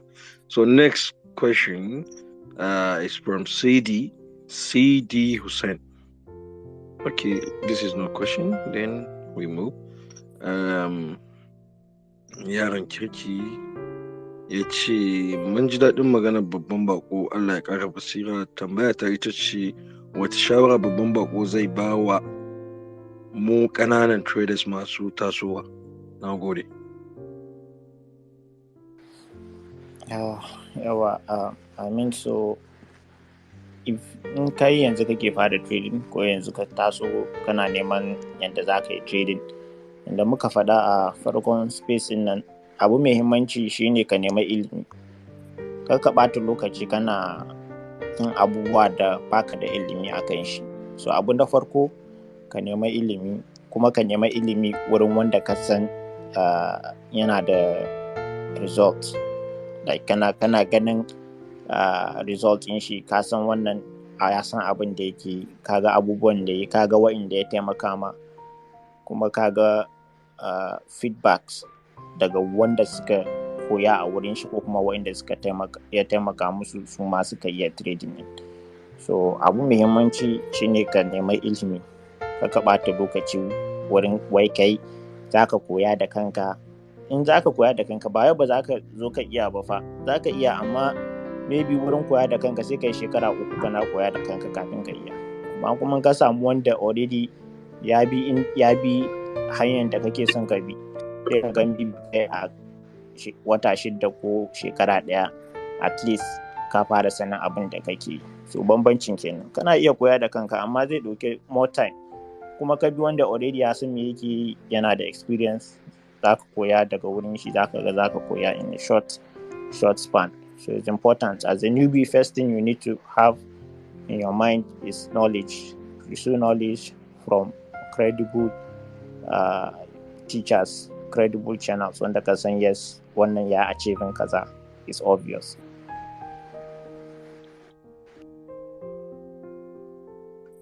So alhamdulillah, yaran kirki, fatan ka samu kai ma ansan ka. So a question na gaba za mu sauri dai, za mu karanta iya wanda suka samu dare ya fara yi zuwa 11 insha Allah. We are going to run up this space. Don muka biya ta tashi question zai karewa, abinda za mu faɗa bai karewa, so za a iya kwana a nan. Me babban stop loss inda kake sawa? Okay, this is Ayman. Sawa, and please for a day trade, yana nufin for a day trader wani stop loss mutum ya kamata ya sa wasu mutanen na cewa they can't read more than 25 to 30%, okay, to 30 pips. So I don't know for you. Okay, means you don't know yours. So thank you. So I think this seems like okay personal, but I don't know. The question goes to our Apple speaker. Okay, she stop loss. It depends on setup na trading. Kowane trade na da ya stop loss da za ka iya samun. Kowane trade na da nashi. So it depends on trade in da ka ke son ka shiga. Kamar if you are well skilled, wani zai ga a setup that maybe is aligned all the way from monthly down to even 5 minutes. Ka samu entry inka. Akwai abin da ake ce ma refinement of entry. So shi stop loss, it depends on yanda ka iya refining entry da kuma strategy inka, right? Da kuma money management. So misali maybe ni ina son na risking $1,000 on a trade, kuma 10 pips ne kawai $1,000. Kaga no matter what, I'll make sure I refine my trade to be that 10 pips. Kuma $1,000 ina is 20 pips. I'll refine my trade to be 20 pips.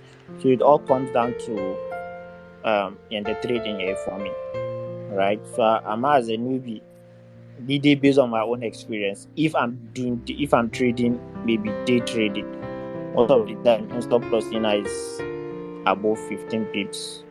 Most of the time it becomes a wrong trade. Indeed, it's a trade that I'll profit from based on my own data. And I should get traded in less than 15 minutes. I should gain profits and make sure my trade is in break even. So kuma comes down to experience, right? So I don't know the strategy you are using, but stop loss is usually based on strategy. And what you are risking, your stop loss is not the main thing. Gane shi stop loss ɗinka ba shine major thing ɗin ba. Nawa kake profiting akan stop loss. Kaga in kana risking 20%, 20 pips, kuma daga kaga 5 pips profit, 10 pips profit sai ka doka. Kaga risk to reward ratio, it doesn't make sense, right? So in kana risking 20 pips misali ko 30 pips, definitely take profit ɗinka ya kamata ya fara daga 40 pips sama. So in baka making 40 pips and koyaushe kana risking 20 pips, bayan da za ka yi making kudi a trading, right? So risk to reward matters. In dai za ka yi risking 20 pips, make sure you have a minimum of 1 to 2 risk to reward ratio, meaning I risk 20 to make 40, right? Haka business in yake. Risk to reward shine the most important part, ba ma stop loss particularly. So alhamdulillah ga questions nan da yawa. So and ga already time ya ja.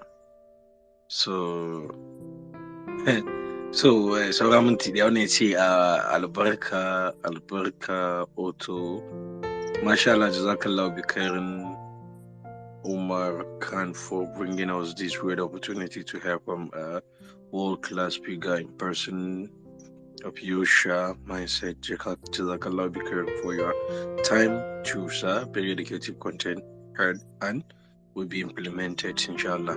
Yeah, albarka ubangiji Allah ya bada ikon aiki da shi. Hello, Umar. Na'am. Yes.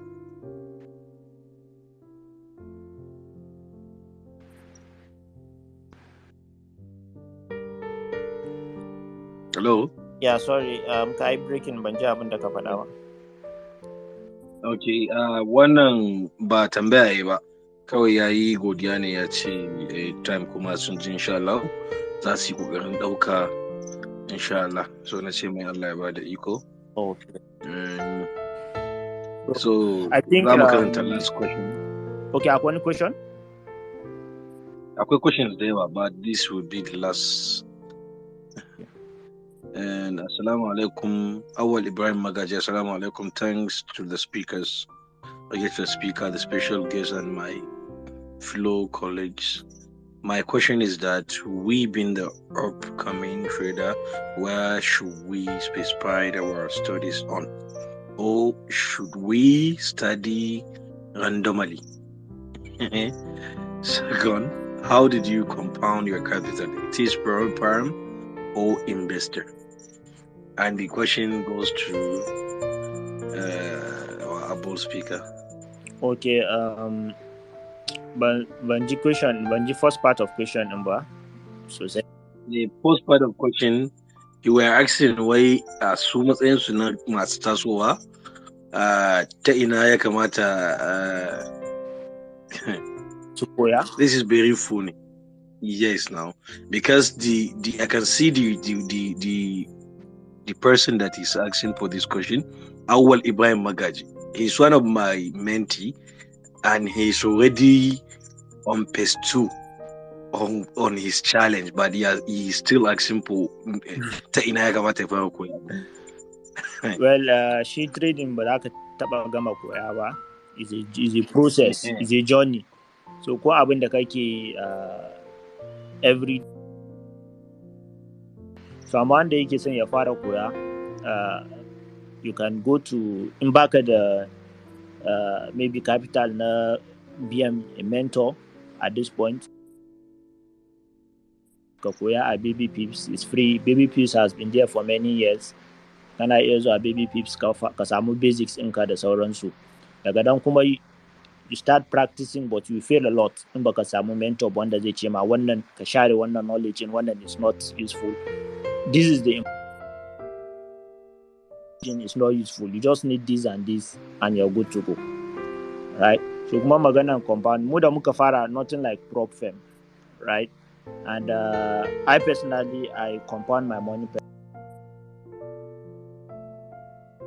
How I source my money is by doing other businesses, right? Other activity.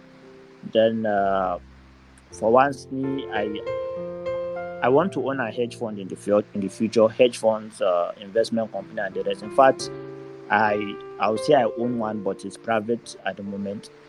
But as a starter, I never look at solicit. People don't understand this business, and they'll just cause problem for you, right? So even when I had my growth, kudina ne na sa na compounding, and if I do other deals, then in other businesses, other activities, na samu kudin sai na soka su a trading account ina ci gaba da compounding. It's not about kana son capital. In baka iya baka ka duko babban capital za ka saka kafu. So it's better abin da kake da shi, keep trading, kana sauran harkokinka, kana building account ɗinka. That was how it was before. But today akwai prop firm, right? Did akwai controversies at different prop firm. Just use them before maybe something happened to them. As long as each and every one of them is working, the one they can functioning, kai amfani da su ka samu kuɗin da za ka samu a ciki kuma ka je ka yi squandering din su. Make sure kuɗin da kake samu kana building portfolio ɗinka da su. That is the important part. As I said, all traders of today are very lucky because of the innovation of retail prop firm. That's right. So thank you, guys. A lot of questions, guys, huh? And time nisa da yawa, so some of us we are not like Damfari and Yazid, FSUG, and so muna da nauyi. So justice for Amarya, even though my day I travel, I je Katsina yau insha Allah. So amma dai still Amarya na ta jira at least mu dan yi waya ko? Okay. So ga Umar akwai don't forget Allah akwai giveaway da ake yi kuma next week ma Allah ya da ko wanda za su sake zuwa, so za mu yi accessing mu gani wanda ya cancanta. Yes, sannan kuma wanda ya zama very active and those that are engaging on our tweets and You have to follow the host, the co-host, and the speakers, and you need to engage on our tweets. And you need to prove that you can still manage this account, because we are done So guys, giving accounts to people that cannot, manage it. so So kun wannan dai shi ne. so kuna ganin dai duk wannan faɗi tashin da ake babu wanda ya taɓa zuwa ya ce ya yi blowing ɗin account ko ga muna retweeting maganarsa, amma duk wanda ya zo za ku ji we are proud to retweet, to quote his tweet, sai yana cewa he won that account from giveaways of Forex, and Nanzi I passing just recent there is one of my mentee, he won that account from me, and okay, is it from Speedo Kowa? Okay. Anyway, they win a giveaway from one of us, and yazo yayi person yayi was doing. But ku ga yadda muke ta jin daɗi ba ko muke ta mai comment ake ta wai. So like you guys, we want to be very proud of you, not just one abu. Time yana da amfani. Ko da bana abu zamu da za a biya mu ba, at least we can sit down and study, because we are here to be forever student in the market. Though this is what we are doing for a living, and still we need to be studying. We need to know time din mu ya muke rarraba shi. So shawara shine kawai kai tsaye shine yanzu me kake bukata ma yanzu? A yanzu kawai skill din matters. Kana bukatar skill din kawai. So ya za kai mana proving skill ɗinka shine make sure you are taking journals, make sure ka dau account ɗinka demo. Baka bukatar sai ka ba mu live. Dau account ɗinka demo, ka je ma Facebook, kai linkin account ɗinka da ma Facebook. In ka zo shikenan prove that gashi ka taɓa yin wani abu mai kyau da demo account ma ba matsala. Mu we can afford to baka wani abu. Ko ba giveaway. Dan 5,000 account ɗin 10,000 account dai kan mu tsira ba, we can buy wannan abun for you. We can buy it for you, because mun san cewa zaka fito kai making damu proud cewa wannan kai wani abu kai ma kuma zaka masa ka taimaki wasu. So Allah ya ba mu sa'a.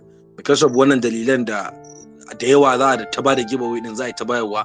Jiya na ji Ogas Video ya ce ya bada account daga January ko zuwa wajen account 300 da wani abu, amma bai fi mutum 10 wani suka zo suka ce mai sun person.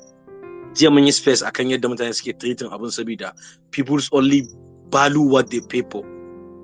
So kawai kai tsaye ake zuwa ake taban abun waye in the sense of muna sacrificing wani abu in return to get wannan account din, then kuma a zo a baku still kuma ba za ku zo ku yi abun din shan da ya kamata ba, wanda kun sani normally ana bada giveaway ma duk space in aka yi, amma mun tsaya da saboda wani shi kanshi yaudarar kai ne, ya san shi kanshi bai ma iya ba, shi da kansa an kabar shi ya san ba zai iya managing ba, amma kuma zai zo zai karba account, zai je kawai ya gambula shi bululu ya wuce. So an daina wannan yanzu insha Allah, saboda babu abin ana ta tafiya gashi nan ne. So ita dama ta zo gwara ya amfani da ita, so gwara a nemi wanda za su iya damawa a dama da su a shanye wannan fura kafin a bata ta bushe. Yawa ga wata nan ma kusa da ni ina cooking da ita. Yawa, so alhamdulillah. Dan fari, I don't know if you have anything to say, Yazid. Da bambanci da kai fa. So dan fari. Na'am, assalamu alaikum. Wa alaikum salam. Miji na gari. Na bugata. Miji na gari ya sha wuya.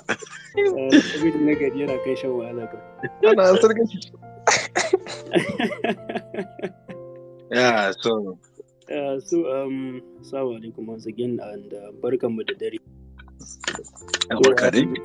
Yeah, even though kafin bakon mai zo an taba ni mic gaskiya da yake na je neman zama miji na garin da gaske, so ban samu na yi magana a lokacin ba. So but tun a lokacin da gaskiya ina ta sauraro, kuma I must commend all of you, especially our guest, for coming here today and sparing his time out of his busy schedule, I know, to speak with us, to share his knowledge, to share his journey, to share his experience with us. It's not easy, but I want to say again, duka wanda suke nan suke sauraro, I want to draw our attention to one thing. The one, most especially wanda ake gaitowa su zo su sharing journey ɗinsu da experiences nasu, They're not just coming here for the sake of a zuwa labari or for the sake of space da sauransu. Akwai abin da ake so a dinga ɗauka a cikin wannan labari da suke bayarwa. There are a lot of lessons to be learned, to be picked, and to be worked on. More especially mu wanda muke upcoming traders muke tasowa yanzu da sauransu. Wannan stories da ake kawo, they are here to inspire us to achieve greatness. They are here to inspire us to work harder. Domin wani labarin shi zaka ji sai ka ji abin ya burge ka kai ma, you want to strive harder and see that you achieve something. So this is the essence of it. So and like ban san na manta dai wanda ya magana da su akan importance of duk wanda yake ne ya zama you have the paper and pen. Ba komai ne za a faɗa ka tuna ba. Space and I have been here for about 2 hours. One abin zai skip in memory ɗinka, but when you jot it down, I think it's something that you can go and review daga baya. Ka ga abin da ka rubuta wanda suke da amfani kuma kai aiki a kansu. So that's it. And about accounts, we have a lot of accounts. Personally, I have a lot of accounts to give, but like Igwe said, yanzu an daina bayar da account haka ne kawai, saboda akwai wanda na bashi account last week ya zo yana tambaya na waya wannan na ce ya je claiming, na ga mai darutsun da zai claiming, karshe shigo DM ɗina yana tambaya na wai a wannan account za a sa mai kuɗin. To ni ban ma san me yake tunani kuma wallahi ina ji kamar na turo muku ma abun. Wallahi wai a wannan account za a sa mai kuɗin, so ni ne sai rasa gane wannan kuɗi yake ma. Wanda ya deposit da shi. To kaga irin wannan abun sai takaici ya kama ka. To kaga kusan kamar da account da ake bayarwa akwai wanda kila da an ba su da they will benefit from it saboda sun san me za su yi da shi, amma kuma kila da account din suna fadawa hannun wayanda ba bai kamata ya fada hannun su ba, kuma kawai suna blowing nasu da sauransu. So henceforth dai abin da muke so me shine duk wanda za a ba account, we have to ascertain that that person is capable first kafin a ce an baka account. Ka baka account haka nan kawai ni kaina ni ban ma san na ba da accounts da yawa, ban san adadin su ba, amma kuma har yau ba wanda ya zo ya ce min ya okay mutum na samu mutum ɗaya kuma Speedo ka san shi, wannan is a personal person wanda ya passing mutum ɗaya out of I think ni ban san adadin account da na ba, amma har yau ba wanda ya zo same ni ya ce min ko da phase 1 mutum ya wuce babu. Ina ganin kone kawai ake yi shiru, kuma za ka ga ba account tsit kake ji a raji tsit kake ji. So kaga kuna bakin wake this is not what we want gaskiya. Ana so a growing ne gaba ne a guda tsira tare. Yawa, so henceforth dai za a dinga duba wanda at least wanda suke da track record ko kuma wanda we think that they are capable of managing the accounts idan an ba su abin da za a dinga yi kenan. And most importantly kuma ya kasance you are engaging, because mu da abin da ake kawo nan, the best way you can pay us is by giving us your support, by engaging us a duk abin da ake, saboda duk abin da ake kawowa wayannan masu bada account suna kallon mu, duk post da muka yi suna kallon mu. To in ya kasance ma mun yi post ma ba wanda ke kulawa da sauransu, to wallahi accounts din nan ma daina zuwa da su, so da su they value wannan engagement da suke gani a pages namu, kuma suke bada account din a kawo. To in ya kasance ba engagement, ko za ka yi dan normal tweet ɗinka ba mai taba maka, amma sai ka zo kana saka giveaway a cikin minti ɗaya sai ka ga mutum 1000 sun abin nan. Wani lokaci sai ka dinga in kai tweet sai ka dinga mamaki ko mutane ba sa twitter ne ko bacci ake ne, amma kana sa giveaway sai ka ga in no time post ɗinka ya tafi inda baka taba tsammani ba. So please guys, I know that akwai da yawa wanda a nan ko mu da muke magana na san da yawa a ƙasa akwai wanda they are more experienced than us, they have everything ma wanda mu muke tunanin muna shi akwai wanda sun fi mu nan. We are not claiming to be perfect or bigger than anybody, no. We are just here to share knowledge, and kamar yadda ake cewa dai kullum a gudu a kuma tsira tare, abin da muke yi kenan. And alhamdulillah we can see from where we have started, like Oga Umar said, look yadda aka fara spaces din with little mutane, gashi har yau ya kai, I think yau we are over, na duba kusan 180 mutane suke nan, banda wanda suke shigowa su fita, wanda suke shigowa. So and honestly we are happy on this. And then yes, I want to give a special shout out to our own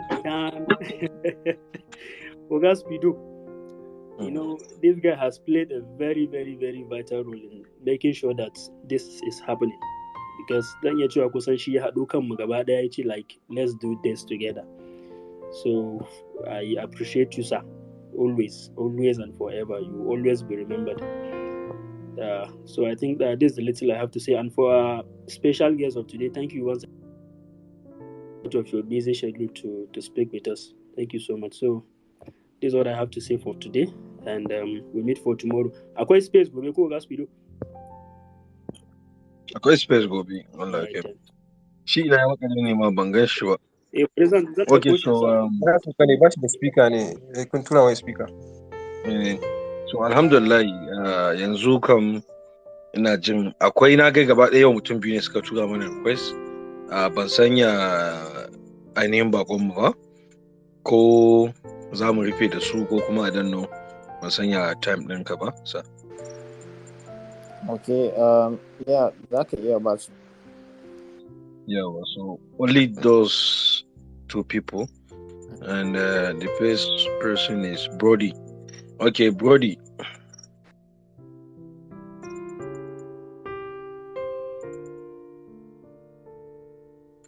Brody, you have the speaker now.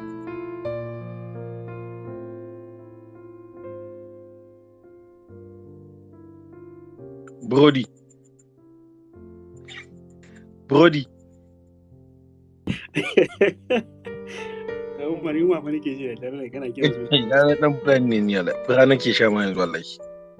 Okay, brother, Brody, we can hear you. Like unmute your mic so and talk. Okay, hello. Okay. It's all right. Yes. Okay, my question goes to you, Sha, please. Yeah, about that notion that he talked about. Like if he has if he want to tweak the notion, like if he has a new column that he wants to include in the notion, must he have to contact the Fiverr guys that did it for him? Okay. No, you don't have to contact them. Kawai za ka yi adin ne sai ka sa mai title name inda kake so. You can do it by yourself, right? Yes, you don't have to contact them. Okay. Two templates kawai za su ma. Sauran you can just name them everything you want. Alright, thank you. Yeah.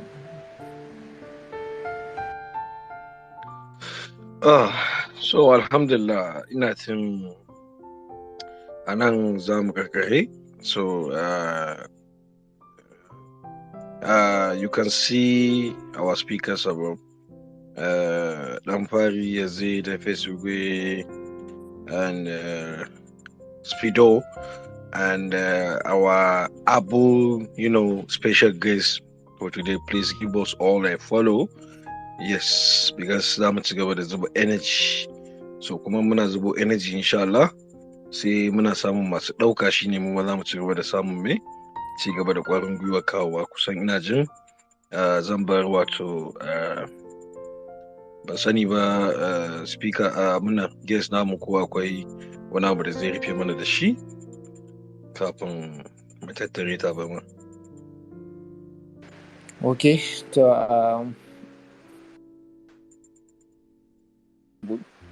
I believe wanda suka ɗauka notes, wanda suka ɗauka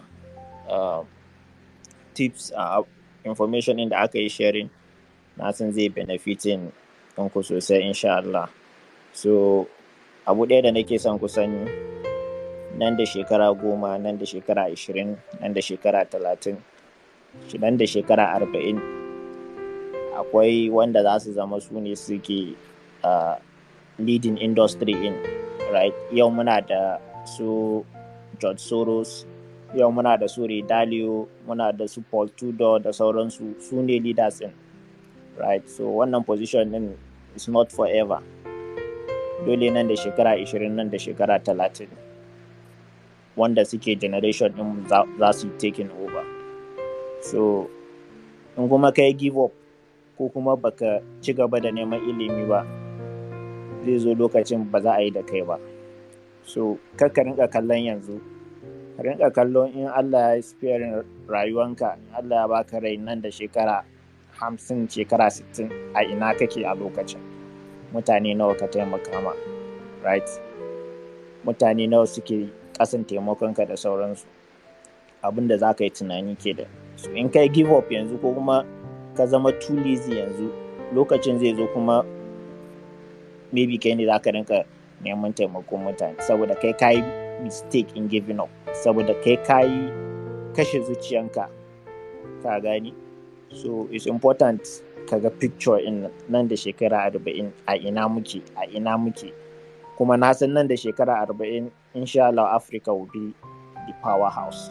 How things are moving, na san in 40 to 50 years to come, Africa can be a powerhouse. But if Africa is going to be a powerhouse, Nigeria won't be left behind. It will be in the forefront.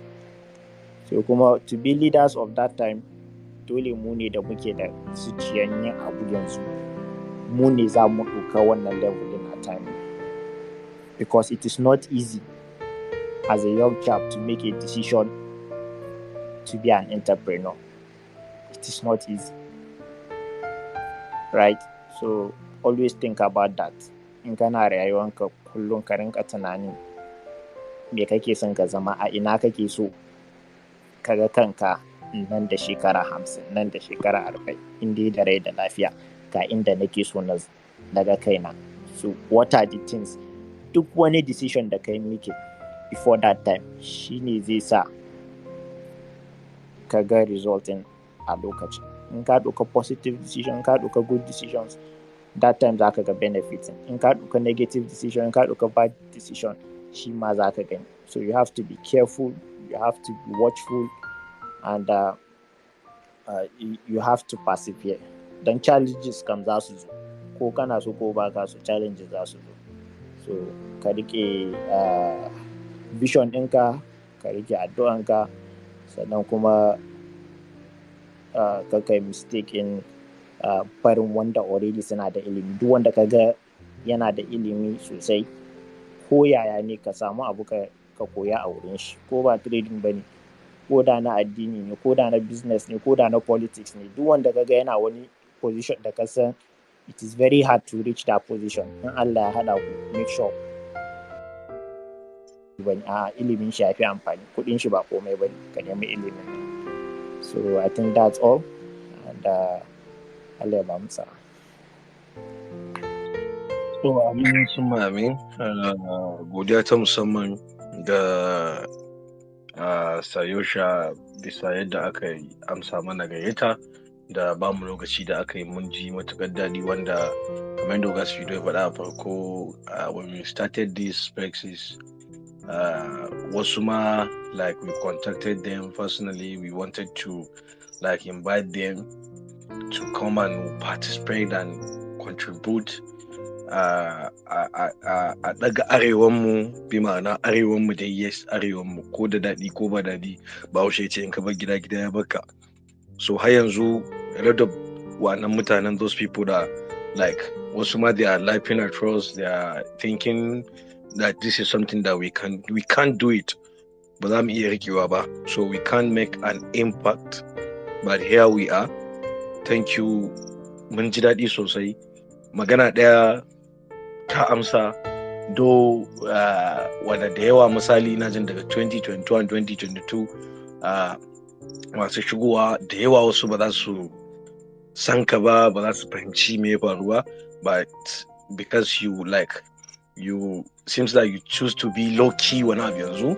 I don't know what you are building, I don't know what you are cooking for us.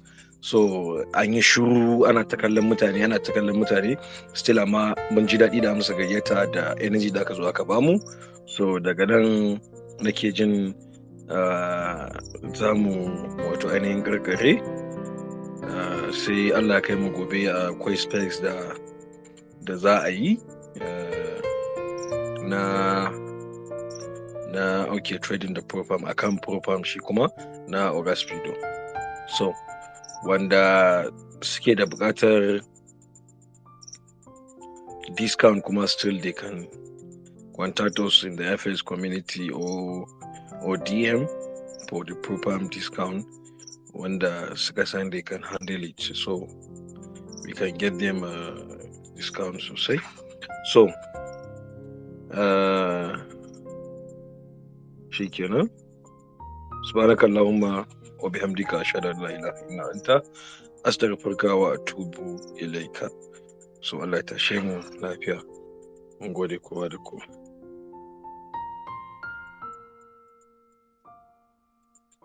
Yawwa bari mu je mu ma madam na jira mu.